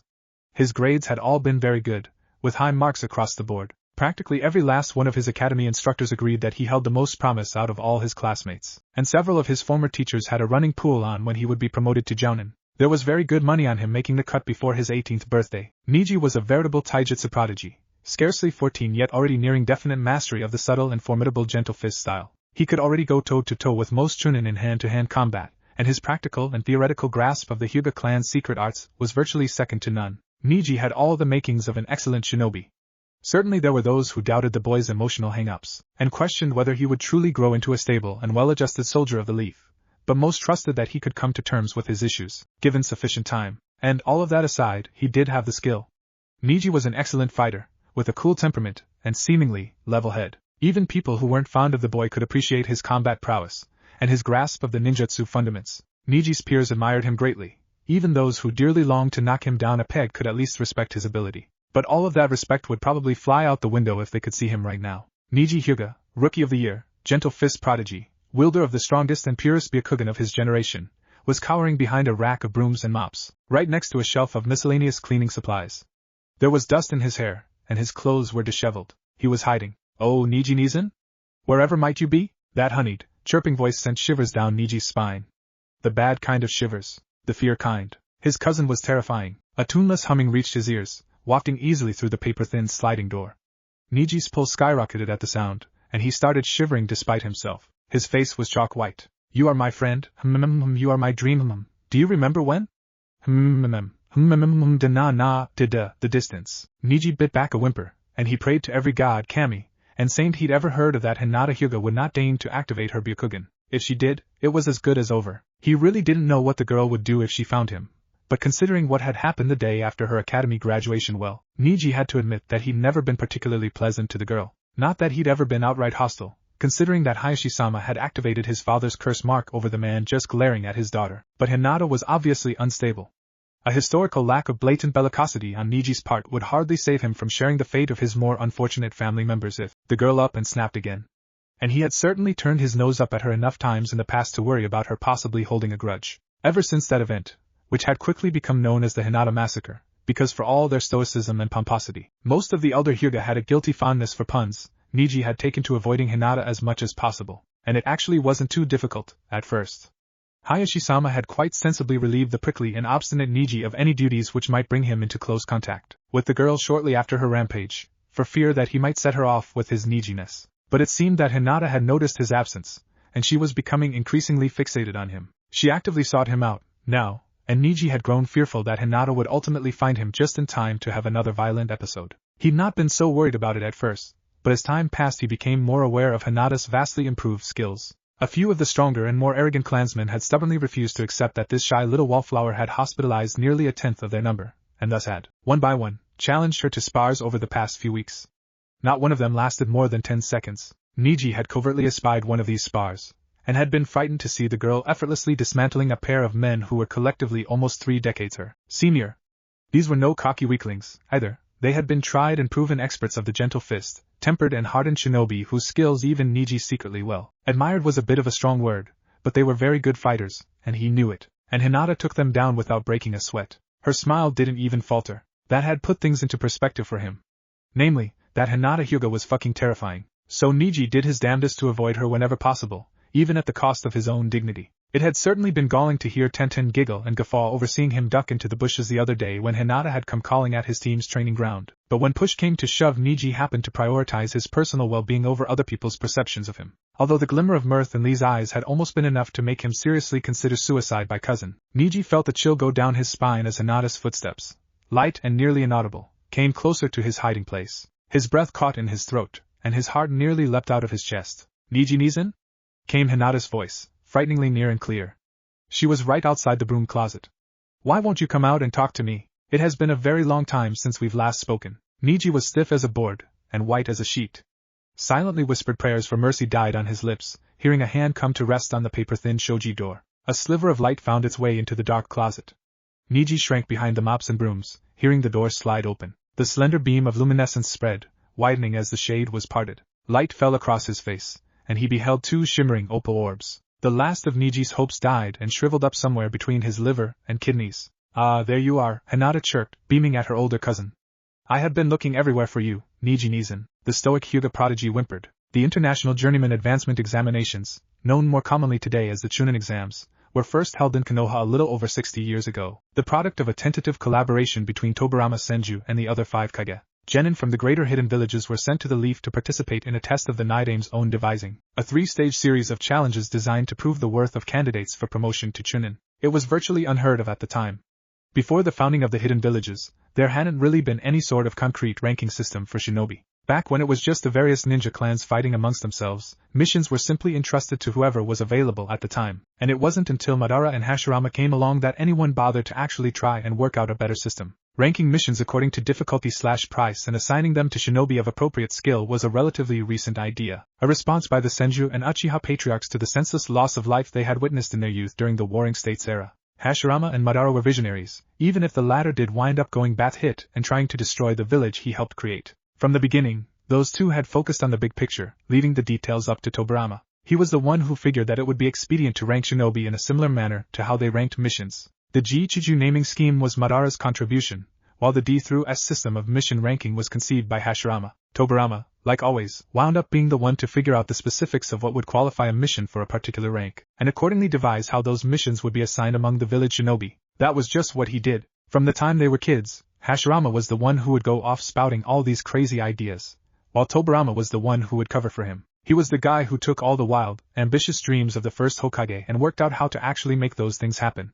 Like the Chunin exams, Hashirama had wanted a fair and logical way for ninja to rise through the ranks, and he'd kicked around plenty of crazy and impractical ideas during his tenure as Hokage. But it wasn't until Tobarama took up the hat that anything was actually done. It was the Nidame who determined how to test the readiness of genin for promotion to Chunin, the specific qualities they would look for, intelligence, adaptability, and martial prowess, all set in the context of one's fitness to lead squads out into the field. Tobarama was the one who negotiated with the other nations to send their own genin over to take the exams he ultimately devised, convincing them to use it as a proxy for war if they had to. He was the one who began the tradition of the Chunin exams, who laid down the various regulations and bylaws governing it. Many students might have overlooked the second Hokage for not being as monstrously powerful and charismatic as the first, or as subtly skillful and diplomatic as the third, but Tobarama did more to shape the infrastructure and laws of the hidden villages than any other kage. Period. Hashirama and Madara were the ones who got the bright idea to found a village, but Tobarama was the one who figured out how to keep that village running. Hiruzen Sarutobi, having served as Hokage for over 50 years altogether, had a deep and abiding respect for his late mentor. Tobarama Senju had been an administrative genius, and even if the sum of the man's internal policies had come back to bite Konoha in the ass, the Uchiha clan's attempted coup, in bitterness at a perceived marginalization within the village, was a glaring example. There could be no ignoring everything he had done for the organization and infrastructure of the Hidden Leaf. Hiruzen, who had come to be known as the professor in his autumn years, chewed absent-mindedly on his pipe as he skimmed over some very important paperwork. Preparations for the Chunin exams were underway in the village. The proctors for the 3 stages of the exams had all been chosen, and the details of the tests were being hammered out between them. Materials and manpower were requested for upkeep and repair of the tower in the Forest of Death, as training ground number 44 had come to be known among the younger generations. Forms for the assignment of missions to increase highway patrols in the coming months required the Hokage's signature. Messenger hawks were being put through their paces, and ANBU was knuckling down to ensure that not so much as a pocket would be picked when the foreign delegates came up for the final phase. All of this left Hiruzen feeling quite nostalgic. He remembered the hustle and bustle of the village when Tobarama-sensei, Nidame-sama, initiated preparations for the very first Chunin exams. Nobody had been quite sure what to expect, back then, Hiruzen and his teammates included. But when it came time for everything to start well, the exams went off without a hitch. Hiruzen rightly earned his advancement to Chunin. He and Danzo the very first Leaf Ninja to ever be promoted through the exams, matching wits and fists in the final round of the third phase, and the other Kage were suitably impressed, well and truly assured of the feasibility and usefulness of the exams. The Sandaime smiled, puffing on his pipe as he thought back on all the Chunin exams he had witnessed over the years. He'd seen ninja make showings that put his genin self to shame, the likes of Kakashi and Itachi and the legendary Sannin, and blustering idiots who made complete asses of themselves, and determined underdogs who managed to overturn the odds through sheer grit and force of will. Idly, thinking of what Kakashi had told him about Team 7, the Lord Third wondered which category Naruto and his friends would fall into. He smiled then, and scrawled his signature across the dotted line of another requisition form. This would be a very interesting exam. Kakashi watched, only mildly bemused, as his genin ran through the teamwork exercises he'd assigned them. Sasuke, Sakura, and Naruto moved in perfect synchronization, more like a single organism than three young soldiers. By this point, Kakashi was in no position to claim that this surprised him. Whatever their relations to one another had been in the academy, these three had quite clearly cast aside their differences. They worked together flawlessly, pulling off even the trickiest of maneuvers without so much as a hitch. It was like watching the gears of a grandfather clock in motion. Not a finger moved without purpose, and every step they took carried the whole squad forward. Team 7 in action was a thing of beauty. It was more than a tad surreal, to be honest. Most seasoned jounin couldn't do even half the things these kids did. The little buggers were impossibly skilled. Were Kakashi a more paranoid sort, he might think they'd been replaced by weirdly incompetent infiltrators, ridiculously powerful spies who couldn't even get their character down right. But Sasuke had the Sharingan Mangekyo, the Lord Third had called it, and Naruto definitely still had the Kyuubi in his belly. Kakashi'd had a Hyuga master confirm this for him, just in case. And for all her sudden and inexplicable leaps in strength and skill, Sakura seemed no more likely to be a spy than Naruto or Sasuke. No infiltrator good enough to replace a Jinchuriki or a bloodline clan heir would be so stupid as to exhibit skills so blatantly beyond the grasp of the people they were supposed to be impersonating. Nay, as unbelievable as it seemed, somehow Naruto, Sasuke, and Sakura had honestly, genuinely grown more in the course of a few nights than most shinobi grew over their entire lifetimes. It was like Hokage-sama had told him. Naruto, of course, has access to the nine-tailed fox's chakra, as I'm sure you are well aware, the Sandaime intoned, seated across from Kakashi in the former study. He is the Lord Fourth Hokage's son, heir and successor of Kushina Uzumaki. Even if, up until this point, he has seemingly squandered his talents on chicanery and jests, I still do not doubt that he has the makings of an excellent shinobi. Kakashi nodded, accepting this well enough. Aside from his arsenal of perverted prank jutsu, Naruto has demonstrated a firm grasp of several highly diverse ninja arts in the weeks since I began training Team 7, much better than someone who was bottom of his class should have. Minato was a physical learner as well, the Sandaime remarked. Although he also scored well in theory, it was undeniably in practical exercises where he truly excelled. Kakashi hummed, glancing thoughtfully at a spot on the wall. That makes sense, I suppose, he mused. Sasuke has obviously been giving him and Sakura pointers. Especially Sakura. I hear those two have grown quite close, Hiruzen commented shrewdly. Something like a smile tugged at the corners of his lips. Kakashi nodded. Yeah, he murmured. I haven't got the whole story, of course, but she and Naruto were probably there when Sasuke lost his arm. The Sandaime nodded, as though this were entirely sensible to him. Has he confided in you with any details of the accident? The old shinobi inquired. Kakashi shook his head. No, but it's obvious that those two know more than Sasuke's telling. All things considered, I think the three of them must have been training together for the bell test. There was probably an accident with a new technique he was trying to learn, or else he and Naruto got a little too feisty while sparring. Hiruzen nodded, hands folded under his chin. Dark eyes glinted thoughtfully. It is not outside the realm of belief, he said, his words carefully measured.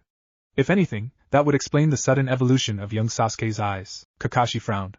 He felt a dry itch in Obito's eye at the mention of Sasuke's Mangekyo Sharingan. He probably awakened it in the aftermath of the massacre. Considering what you've told me about how the Uchiha's Jujutsu works, he said slowly, thoughtfully. The Sandaime nodded. Right, he said.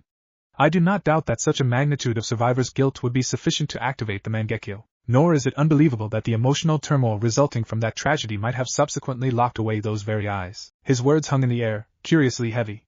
Kakashi felt a little vaguely foolish over all this baseless conjecture, but Sasuke did not give him much to work with as far as the truth, and the shock of losing a limb probably broke through his mental block, right? He guessed, meeting the Hokage's eye. That is the most probable explanation, Hiruzen said with a nod. And more than likely it also unlocked some deeply repressed memories from that night. The elderly shinobi frowned almost imperceptibly. He furrowed his brow, and hummed quietly in his throat. His lips tightened into a thin line, and he met Kakashi's eye. You are certain he has not demonstrated any signs of emotional instability? Kakashi shrugged, feeling rather at a loss. Honestly? First impressions aside, he actually seems to be remarkably well adjusted. His one eye narrowed.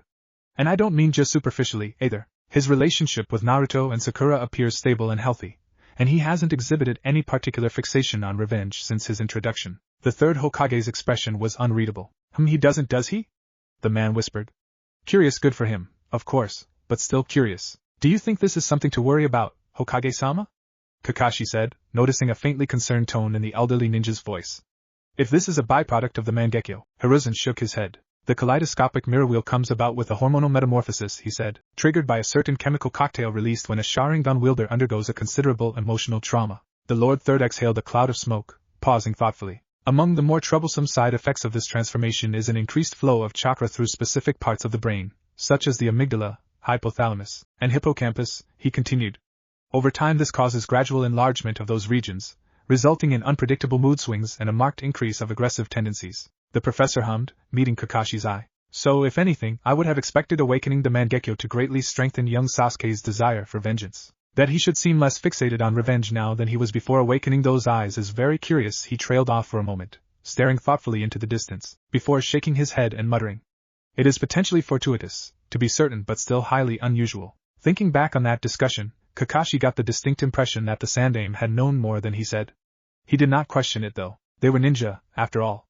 Secrets were their bread and butter. Besides, if it was really important for him to know, Kakashi had faith that the Sandaime would see fit to tell him. The young members of Team 7 were certainly inexplicably skilled, and they acted strangely at times, but the odds of them being spies or plants were infinitesimal, and the chances of them having been getting lessons from outsiders or other suspicious persons were similarly minute. So for now, at least, Kakashi could give them the benefit of a doubt. Naruto's sexy jutsu was very compelling. What if Naruto true is seeking orbs konoha? And thanks for watching my video till the end. If you enjoyed this content, then do consider subscribing to my channel, and leave a like if you guys need the next part. Comment down, and thanks for watching the video, and see you guys in the next video.